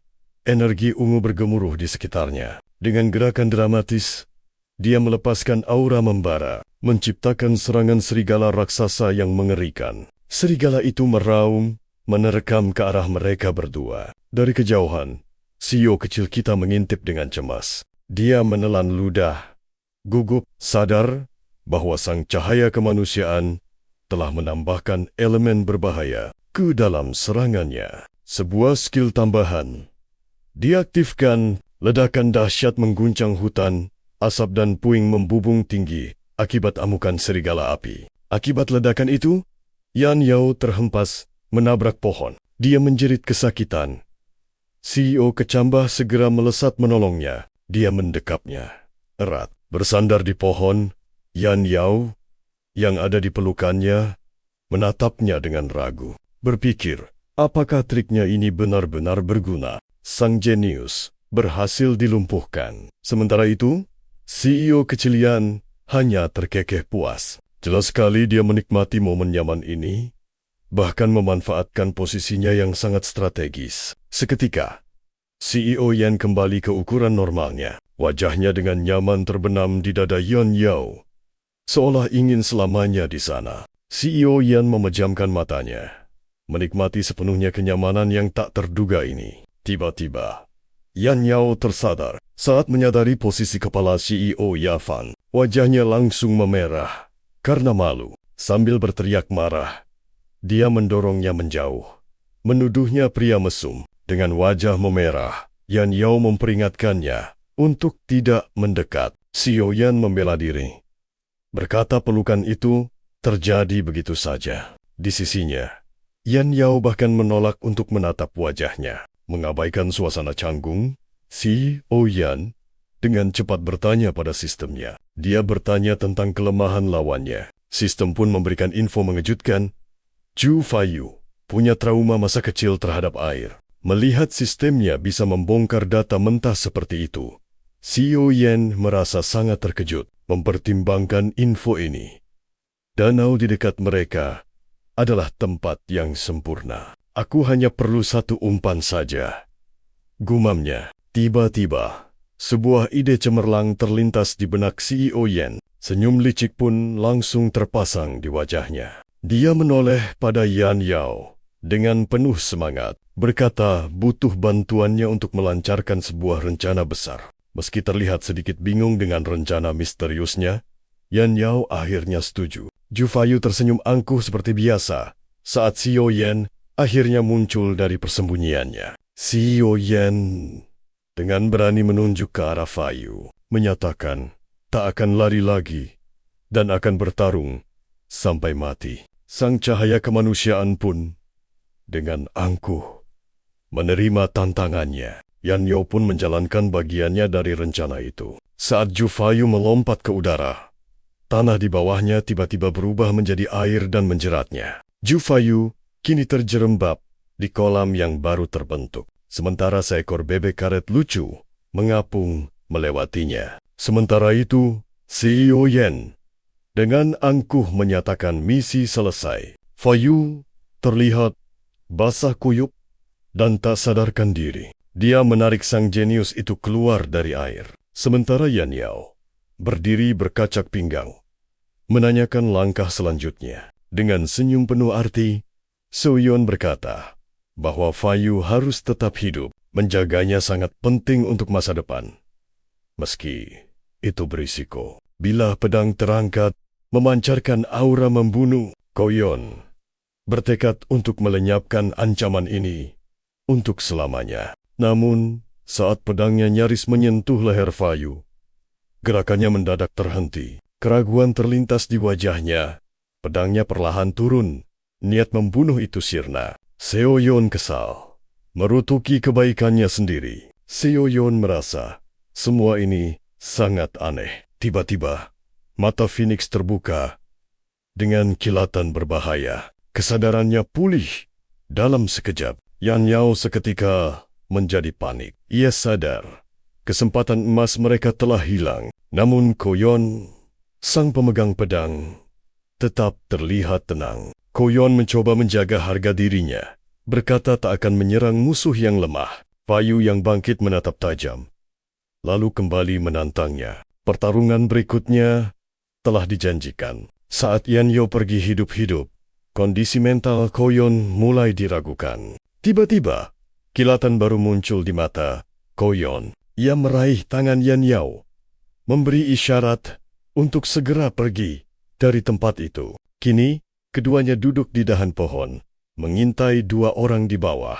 Salah satunya adalah pemuda dari klan Serigala. Seorang pelayan berambut putih bertanya pada tuan mudanya, Apakah mereka membutuhkan bantuan dari penduduk lokal? Lang Yan, sang tuan muda serigala, tertawa sinis. Ia menyebut suku serigala perak bodoh dan berencana menghabisi mereka semua. Ia juga berkoar ingin menangkap seekor phoenix. Di atas pohon, Koyon langsung waspada begitu mendengar nama phoenix. Telinganya menajam. Yan Yao mengungkap rahasia besar bahwa di dalam hutan berkobar, makhluk agung terlahir kembali setiap 300 tahun sekali. Dan saat proses kelahiran kembali itu, makhluk agung tersebut berada dalam kondisi terlemahnya. Tiba-tiba, lingkaran sihir api raksasa muncul. Koyon dan Yan Yao terperanjat. Kobaran api dahsyat mulai melalap pepohonan. Koyon langsung menduga kelahiran kembali Phoenix terjadi lebih cepat dari perkiraan. Akibat ledakan sihir, keduanya pun terhempas. Mata Koyon terbelalak, ngeri melihat sosok tak diundang. Di sampingnya, Yan Yao telah bersiap untuk bertarung. Lang Yan tersenyum licik, berkata bahwa semuanya sudah terlambat dan mereka tidak akan bisa menghentikannya. Yan Yao berlari gila-gilaan, menembus semak belukar untuk menangkap Lang Yan. Sementara Choyon yang kelelahan menyarankan agar mereka menyerah. Lang Yan melesat pergi secepat kilat. Tepat saat Yan Yao menariknya, sesuatu melintas cepat di atas kepala Koyon. Lang Yan sangat yakin akan menjadi yang terkuat di dunia. Namun tiba-tiba, terdengar suara retakan yang sangat keras. Wajahnya seketika berubah aneh. Di sisi lain, Choyon menemukan dirinya di dasar lubang. Merasa kecil dan tak berdaya. Ia sama sekali tak mengerti bagaimana bisa berakhir di sana. Seluruh tubuhnya terasa sakit dan ngilu. Ia hanya samar-samar ingat terjatuh akibat serangan. Dengan cemas, ia mencari Yan Yao sambil memanjat keluar dari lubang. Di luar, ia disambut pemandangan yang begitu damai. Sebuah danau dengan pepohonan rindang. Sulit dipercaya setelah ledakan tadi. Mungkinkah ini nyata? Ternyata Yan Yao sedang asyik mandi dengan santai di danau itu. Sementara seorang gadis misterius berambut merah sedang keramas. Yan Yao berterima kasih padanya atas sesuatu yang telah menenangkannya. Gadis itu tersenyum lembut. Dari balik pohon, Koyon akhirnya menemukan Yan Yao dan mulai mengintip. Ia merasa lega, namun juga bingung melihat wanita asing itu. Tatapan tajam Yan Yao ternyata menangkap kehadiran Koyon, dan ia sama sekali tidak suka karena Koyon telah mengintipnya. Tiba-tiba sebuah baskom melayang ke wajah Koyon. Yan Yao yang marah melemparkannya dan meneriakinya sebagai pengintip mesum. Yan Yao yang kini menutupi tubuhnya melindungi gadis berambut merah itu. Ia menuntut Koyon pergi sambil membuang muka. Koyon terkejut melihat perubahan sikap Yan Yao yang mendadak menjadi begitu agresif dan protektif. Gadis misterius berambut merah itu dengan tenang menyapa Choyon. Sikapnya sangat berbeda dari wujud berapinya sebelumnya. Mulut Koyon ternganga. Ia terkejut saat mengenali suara wanita itu. Suara yang sama dengan teriakan melengking yang ia dengar sebelumnya. Wajah Yan Yao berkedut menahan amarah. Urat di pelipisnya menonjol, seolah siap menghukum Koyon atas tindakannya. Kesabarannya telah mencapai batas. Yan Yao bersiap melayangkan pukulan. Namun, gadis berambut merah itu mengejutkannya dengan sebuah cerita. Dengan santai ia menjelaskan bahwa selama serangan tadi, Koyon memeluknya erat seolah nyawanya di ujung tanduk. Mendengar itu, wajah Yan Yao memerah, lalu menuduh Koyon berbuat tak senonoh. Ia terus menyalahkannya. Gadis misterius itu lalu memperkenalkan dirinya pada Choyon yang masih sangat terkejut. Koyon benar-benar bingung mendengar komentar gadis itu tentang bayi kecil. Gadis itu berpose genit, menantang Yan Yao. Apakah ia keberatan dengan nama panggilan yang diberikannya? Saat itu, Fayu tiba. Ia mengenali gadis itu sebagai Phoenix Agung dan memohon padanya untuk menjauhi iblis berbahaya. Koyon gemetar seolah melihat hantu. Ia menunjuk dengan jari gemetar saat kebenaran tentang Sang Phoenix terungkap. Namun, Sang Phoenix Agung hanya tersenyum tipis, sama sekali tidak mengindahkan peringatan dari Fayu, sang pelindung udara. Fayu mengungkap bahwa Lang Yan adalah manipulator licik yang dimanfaatkan oleh Phoenix karena sifat naifnya. Pola pikirnya yang polos membuatnya mudah tertipu. Juhua Seoyon menghunus pedang, salah mengira Lang Yan adalah buronan dan menyatakan permainan sang penjahat telah berakhir. Dari bawah, Fayu berteriak menantang, dengan hak apa dewa melimpahkan berkah pada manusia rendahan sepertinya. Fayu kini bersiap serius. Ia memperingatkan bahwa situasi akan berubah total. Atmosfer menjadi mencekam. Mata Esioyon goyah, menyadari kekuatan angin Fayu bukanlah tandingannya. Jangankan melawan, mengikutinya saja tak bisa. Fayu bergerak secepat kilat. Tebasannya hanya menyisakan bayangan. Darah pun muncrat saat Fayu mendaratkan pukulan telak di sisi kiri Soyon. Yan Yao, yang telah berganti wujud, hanya bisa menangis pilu melihat kejadian itu. Sementara itu, Sang Phoenix Agung hanya menyaksikan seluruh drama ini, seolah menikmati sebuah pertunjukan yang amat menarik. Seoyon yang malang kini tak berdaya, terhisap ke dalam pusaran energi angin berwarna hijau. Yan Yao segera berlari ke arah Seoyon. Namun, Sang Phoenix tetap diam membeku di tempatnya. Fayu dengan sombong menjelaskan bahwa teknik pedang manusianya bukanlah jurus biasa. Yan Yao murka. Dia sudah kalah. Kenapa kau masih ingin membunuhnya? Apakah itu perlu? Mata Sang Phoenix Agung sedikit menyipit, mengamati perdebatan itu dengan penuh minat. Fayu kemudian berbalik, memarahi juniornya karena hampir membunuh targetnya. Namun raut wajahnya jelas menunjukkan kekejaman. Baginya, inilah takdir antara manusia dan iblis. Dan iblis rumput itu harus lenyap. Sambil memeluk Seoyon, Yan Yao bertanya, karena warisan iblisnya, apakah kau juga akan membunuhku? Menghadapi ancaman Fayu, ia sama sekali tidak menunjukkan rasa takut. Yan Yao dengan gagah berani menantangnya. Keberanian itu membuat suasana hening seketika. Sang Phoenix Agung akhirnya angkat bicara dengan nada geli. Ia bisa melihat perbedaan antara keberanian sejati, Juhyun, dan kepura-puraan. Fayu dengan tegas menyangkal rasa takutnya dan menyebut dirinya sebagai cahaya bagi umat manusia. Phoenix hanya tersenyum sinis, sama sekali tak terkesan. Pandangannya lalu beralih ke Yan Yao dan Soyon. Pertunjukan yang menarik. Bagaimana gadis itu selamat dari serangan tadi? Sang Phoenix menatapnya dengan aneh, merasakan energi samar di sekitar Esioyon.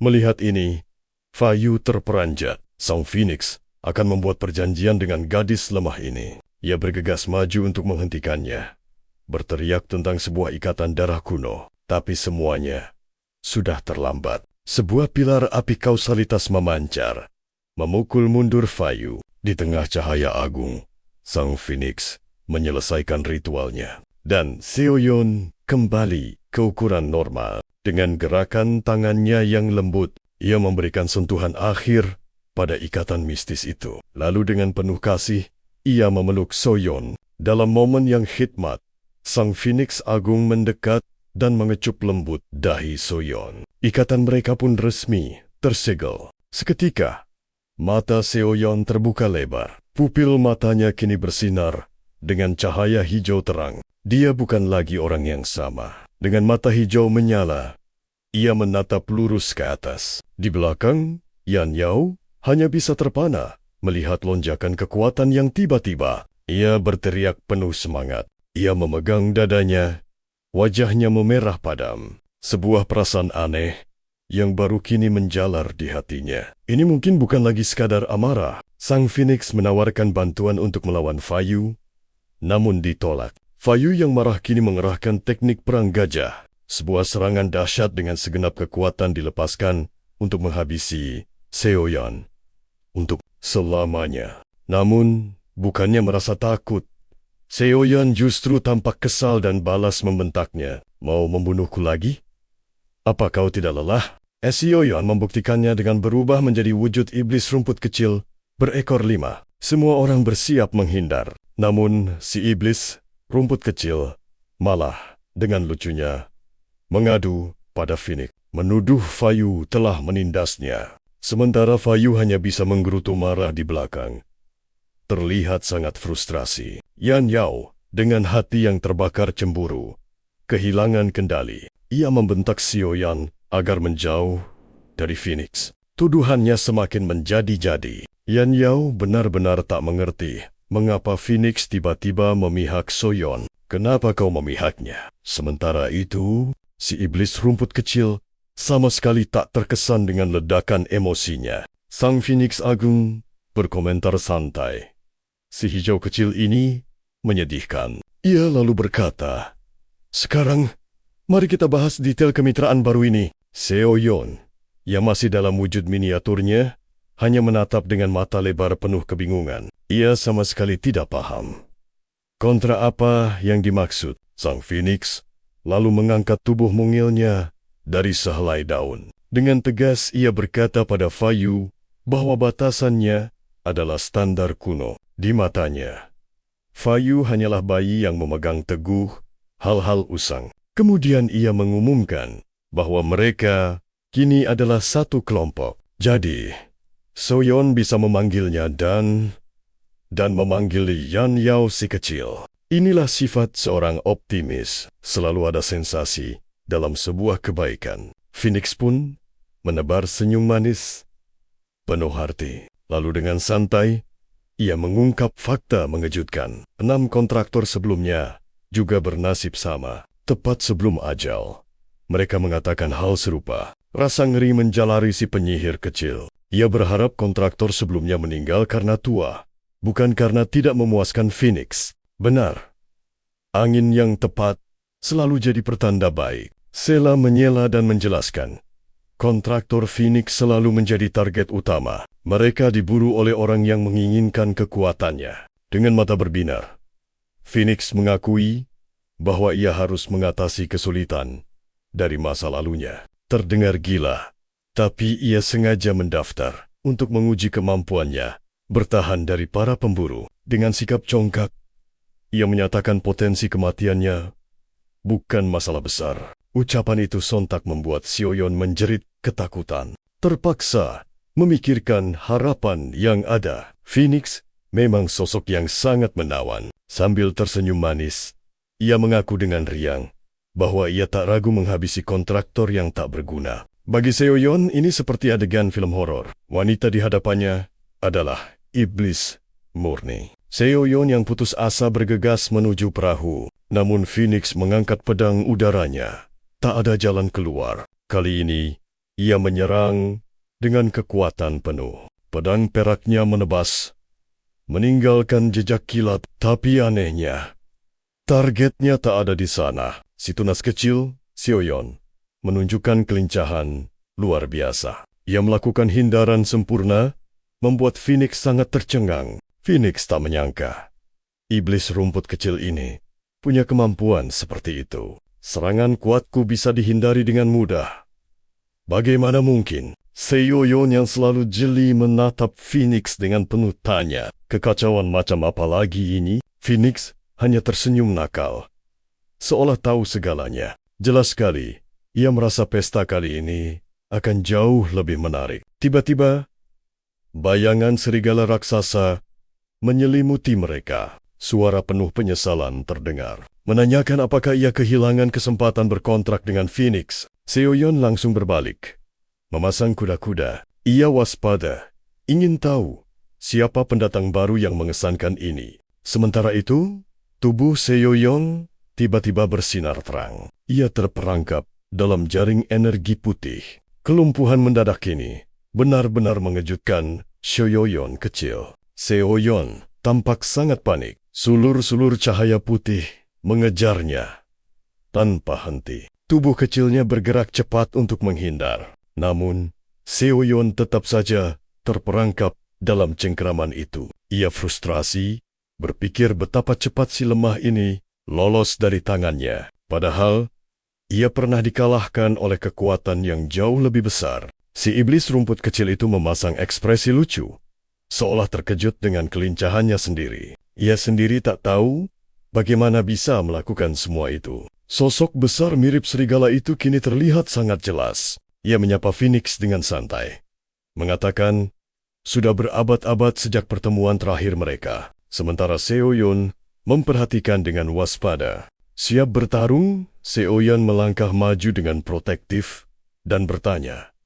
"Siapa kau?" Phoenix tersenyum tipis. Ia mengenali sosok itu sebagai saudara keduanya. Cukup mengejutkan, ia bahkan masih mengingatnya. Pendatang baru itu kini berwujud pria harimau putih, menjelaskan bahwa ia datang bukan untuk basa-basi. Ekspresinya sangat profesional. Seketika, mata Phoenix menjadi sangat waspada. Aura membunuh yang mengerikan menyebar dari sosok yang ia sebut saudara. Dengan gerakan cepat dan tegas, satu tangan mencengkeram pergelangan tangan yang lain. Ini adalah sinyal bahaya untuk segera melarikan diri. Sikap angkuh Phoenix lenyap seketika. Dengan tergesa-gesa, ia menarik Seo Yun. Suaranya penuh peringatan saat ia menyuruhnya lari. Di wajahnya terpancar kekhawatiran yang tulus. Si harimau putih tak membuang waktu. Dengan tendangan kuat, ia membuat Seo Yun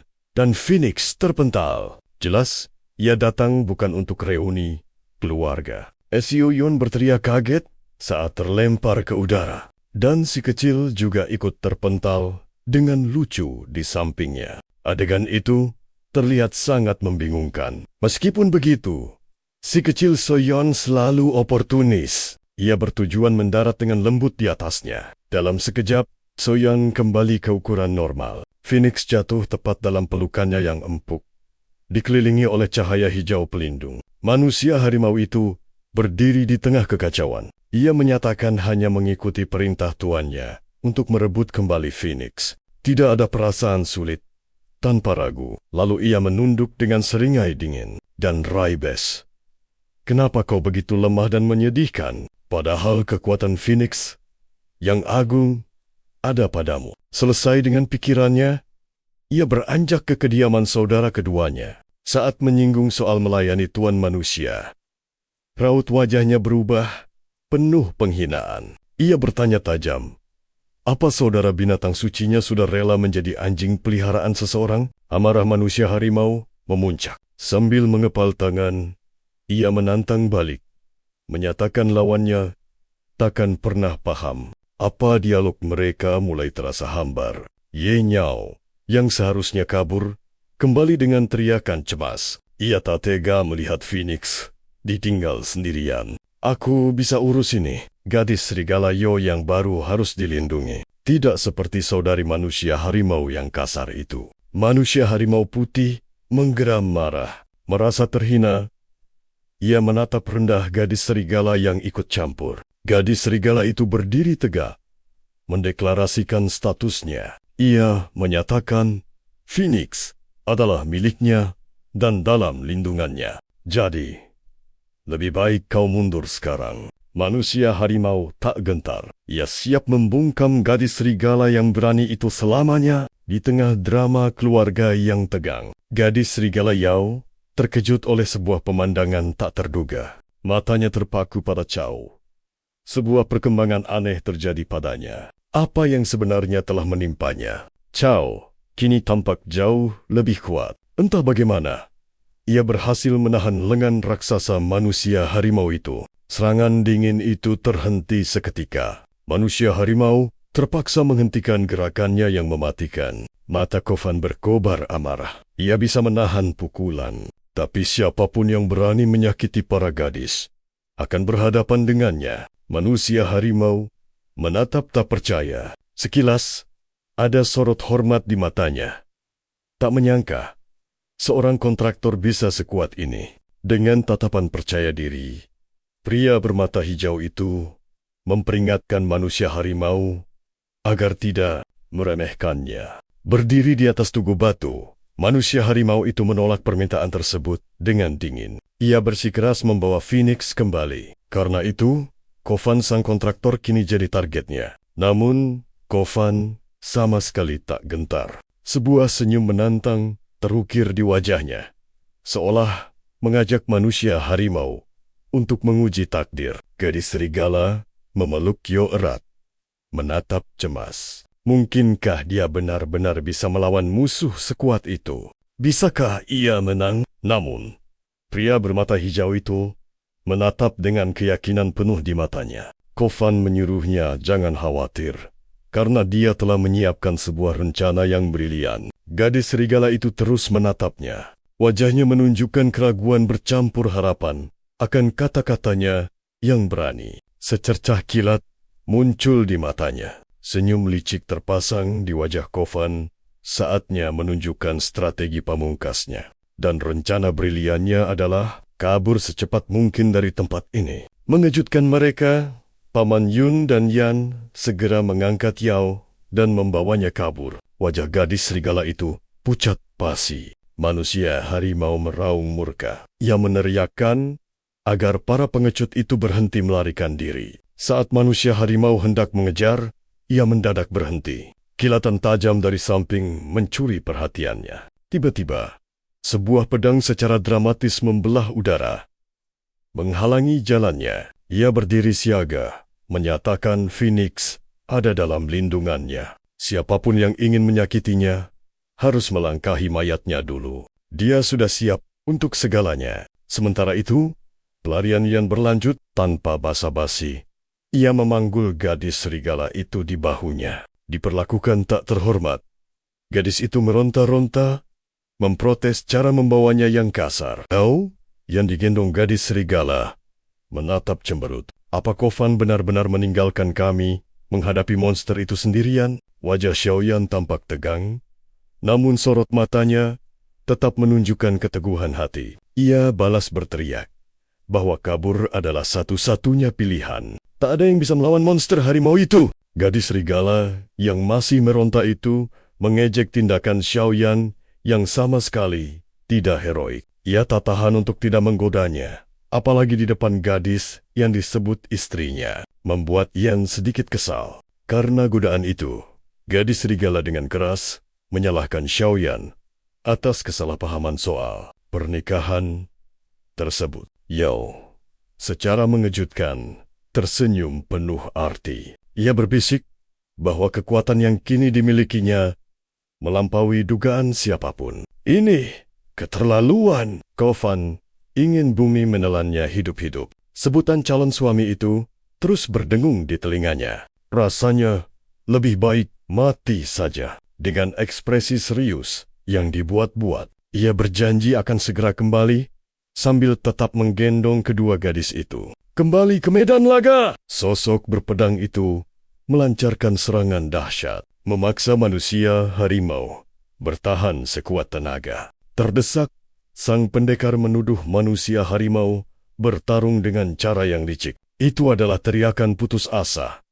Karena harga dirinya telah hancur berkeping-keping, manusia harimau itu menyeringai remeh. Menganggap Kwon hanyalah mangsa empuk. Baginya, pemuda ini tak lebih dari pengganggu yang tak sepadan dengan waktunya. Kwon hanya bisa pasrah. Ia meratapi pedang andalannya yang mendadak macet di saat paling genting. Tepat saat Kwon hampir menyerah, sesosok bayangan tiba-tiba muncul. Jiun tahu-tahu sudah ada di belakangnya. Dengan ekspresi yang terlalu santai, manusia harimau yang terkejut pun menoleh ke arahnya. Ia bertanya-tanya, apa yang dilakukan gadis ini di tempat seperti ini? Kwon Yun memberinya tatapan tajam yang seolah berkata, kau pikir aku sengaja kembali ke neraka ini? Tiba-tiba, pesan sistem yang tak membantu muncul di depan mata Kwon. Isinya seakan berteriak, lari, bodoh, dia akan menghancurkanmu. Namun Kwon, dengan sifat nekatnya, justru melipat tangannya. Dengan api menyala di mata, kata mundur tak ada dalam kamusnya. Manusia harimau menatap tajam Kwon, matanya berkilat buas, penuh dominasi. Seakan-akan Kwon menyerahkan nyawanya di atas piring perak. Manusia harimau tersenyum mengerikan, menganggapnya undangan menuju tarian kematian. Kwon pun menyambut tantangan itu dengan kilatan liar di matanya. Dia bertingkah seolah menikmati konfrontasi mematikan ini. Tapi, manusia harimau sama sekali tak tertarik dengan keberaniannya. Dengan sebuah raungan marah, ia melesat maju untuk mengakhiri pertarungan ini secepatnya. Kwon bersiap menerima dampaknya. Sebuah tinju raksasa melesat ke arahnya, membuat tanah di sekitarnya bergetar hebat. Tinju kolosal itu memenuhi pandangannya, seolah menjanjikan akhir yang menyakitkan. Tapi tunggu, manusia harimau itu, raut wajahnya tampak kebingungan, karena pukulannya hanya menebas angin kosong. Ternyata, pahlawan kita jauh lebih lincah. Dengan gerakan cepat, Kwon muncul kembali. Ia melompat tinggi melewati manusia harimau, siap menyerang dari sudut tak terduga. Dengan teriakan perang dahsyat, Kwon melepaskan serangan petir yang dipenuhi energi. Cakar serigala andalannya menghantam telak. Monster itu meraung, merasakan sakit yang luar biasa dari serangan tersebut. Ini adalah sebuah pembuktian langka bahwa Kwon juga memiliki kekuatan yang tak bisa diremehkan. Sayangnya, serangannya bagai memukul gunung baja. Kwon terlempar ke belakang dengan keras akibat kekuatan pantulannya. Dia tergelincir hingga berhenti. Dengan susah payah, ia menancapkan kakinya dan berusaha untuk bangkit kembali. Manusia harimau berdiri tanpa luka sedikit pun. Dengan santai ia bertanya, apakah itu serangan terbaik Kwon? Ia menyatakan bahwa pukulan terbaik Kwon bahkan tak membuatnya geli. Seketika, raut putus asa muncul di wajah Kwon. Dalam benaknya, ia berharap sistem sudah memberitahukan titik lemah monster ini sejak awal. Namun sayangnya, sistem hanya menampilkan perbandingan kekuatan. Terungkap bahwa level mereka terpaut sangat jauh. Peluang menangnya adalah 0. Pahlawan kita bermandi keringat dingin. Teringat janji Phoenix bahwa ia pasti bisa menang. Namun, Tia sang ahli strategi masih ada di sana. Anehnya, Tia justru menyarankan gencatan senjata. Sebuah tawaran untuk melupakan segalanya dan berpisah jalan baik-baik. Bagi Tia, mempertaruhkan nyawa untuk jadi pahlawan itu tidaklah logis. Sementara itu, Kwon sigap menghindari pukulan dahsyat lainnya. Manusia harimau menggeram frustrasi. Bagaimana bisa si lemah ini terus-menerus menghindar? Dari kejauhan, Jo Fayu tiba-tiba teringat sesuatu. Ia teringat gaya menghindar pamannya saat mereka berlatih tanding. Secercah pemahaman muncul di mata Kwon. Ia sadar tubuhnya bergerak secara otomatis untuk menghindar. Seakan punya pikiran sendiri. Sebuah harapan baru mulai tumbuh. Kwon memasang pose percaya diri dan mengumumkan strategi barunya yang brilian. Rencananya adalah untuk membuat manusia harimau kelelahan. Mendengarnya, manusia harimau menatapnya dengan serius. Jelas sekali, dia sama sekali tidak terkesan. Namun pahlawan kita, Kwon, dengan optimis mulai menjelaskan rencananya. Kau tak bisa memukulku, katanya. Jadi, aku hanya perlu mengulur waktu. Sebuah rencana simpel yang meremehkan lawannya. Manusia harimau mendengus, matanya berkilat. Permainan kecilmu sudah bisa kutebak, ejeknya. Rasa percaya diri Kwon langsung lenyap, digantikan keterkejutan murni. Mungkin rencananya tidak sempurna. Bahkan sebelum ia sempat berkedip, sebuah bayangan melesat dengan kecepatan kilat. Serangan mendadak itu membuatnya benar-benar lengah. Dengan angkuh,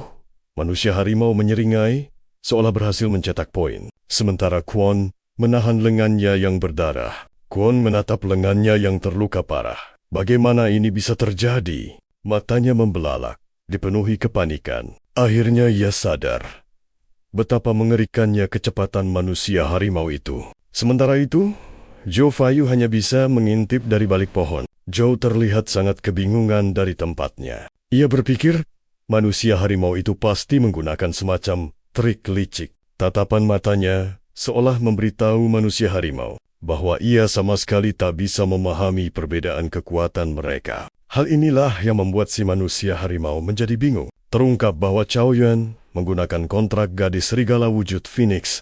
Sepertinya, ia telah menguasai formasi Sun Li, sebuah jurus yang menggabungkan elemen angin dan api. Dengan teknik yang ia sebut kendali Phoenix, ia benar-benar mampu melakukannya. Suasananya tegang seolah sang harimau sedang memberinya pelajaran. Ia bersikeras, mustahil membaca gerakan tanpa ada petunjuk awal. Chow Yun menjelaskan, walau posisi musuh beserta formasinya mungkin bisa ditebak, namun memprediksi pola serangannya adalah sebuah kegilaan. Sambil menahan sakit di lengannya yang terluka, tatapan penuh amarah terpancar darinya. Sebuah pesan sistem pun mengonfirmasi firasat buruknya. Jelas sekali, musuh akan menyerang lagi. Manusia harimau yang murka menganggap permainan ini sudah berakhir. Ia mengaum, bersumpah akan menghancurkan lawannya kali ini.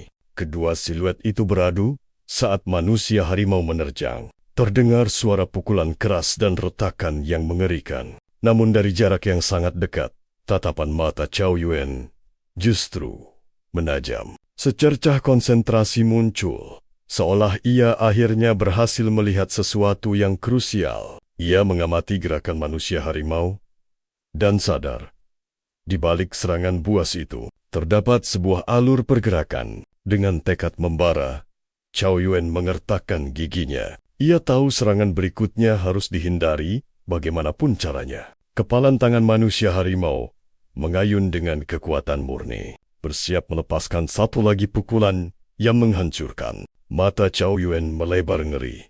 Tubuhnya gemetar di hadapan aura serangan yang begitu mengancam. Si manusia harimau menyeringai meremehkan. Ternyata, walau bisa memprediksi gerakanmu, itu tak ada artinya di hadapan kecepatan absolut. Kau terlalu lemah untuk selamat dan akan segera kehabisan darah. Mendengar itu, Chow Yun tampak bingung, hingga sebuah tebasan angin tajam melesat ke arahnya. Serangan itu menggores tanah di hadapannya dengan begitu mengancam. Secara naluriah ia menyentuh lengannya yang terluka, namun ia terkejut karena kulitnya mulus tanpa bekas luka. Rahang manusia, harimau, ternganga. Matanya dipenuhi ketidakpercayaan, menatap kosong pada lengan Chow Yun yang seharusnya terluka. Ia jelas menuntut penjelasan. Tiba-tiba, sesosok gadis seksi bermata hijau yang mempesona muncul dari tubuh Chow Yun. Sosok itu menjelaskan bahwa tingkat regenerasi iblis rumput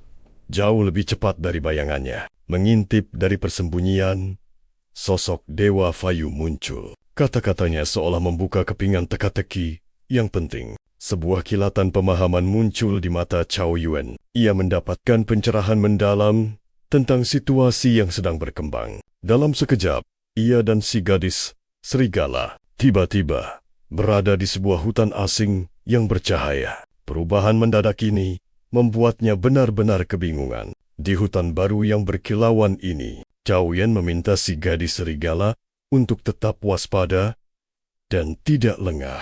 Meski si gadis serigala sangat panik, ia yakin Chow Yun sengaja meninggalkan manusia harimau di tempat itu untuk menjadi santapan. Namun, dengan senyum penuh arti, Chow Yun meyakinkannya bahwa pertunjukan yang sesungguhnya baru saja akan dimulai. Mungkin episode kali ini terasa agak membosankan bagi kalian, tapi bagiku ini sangat hebat. Telah ditemukan. Dan di channel keduaku, untuk reinkarnasi S melihat Mahanava, aku akan usahakan segera upload bagian berikutnya. Jadwal reguler kembali setelah tanggal 15 Januari. Obrolan ini hanya untuk memperpanjang durasi video, karena belum sampai 1 menit telah terjadi.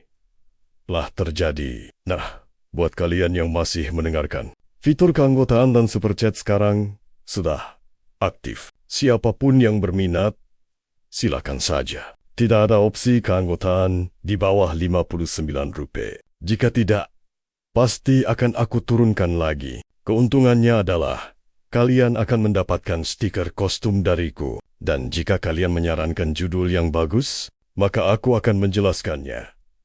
Asalkan belum pernah dibahas di channel lain. Apakah masih ada yang mendengarkan ini? Jadi begini, jika kalian sudah menjadi anggota, kalian bisa menghubungiku langsung melalui salah satu akun media sosialku. Begitulah, jika ada pertanyaan, silakan bertanya. Kalau sudah jadi member, aku akan berikan ID Instagramku. Aku bisa memberikan tautannya, jadi kalian bisa bertanya di sana. Apakah ada pertanyaan? Itu saja. Untuk saat ini, aku tak ingat apa-apa lagi. Tidak ada. Oh, tunggu. Aku ingat satu hal. Jangan lupa untuk berlangganan ke channel ini dan tonton videonya. Semangatku bertambah jika melihatnya. Kalian juga bisa menyukainya. Komentar juga opsional. Hey! Jangan lupa subscribe juga channel kedua. Penjelasan Bajingan Nol. Di sana juga ada video-video. Kalian bisa memeriksanya juga. Sampai jumpa.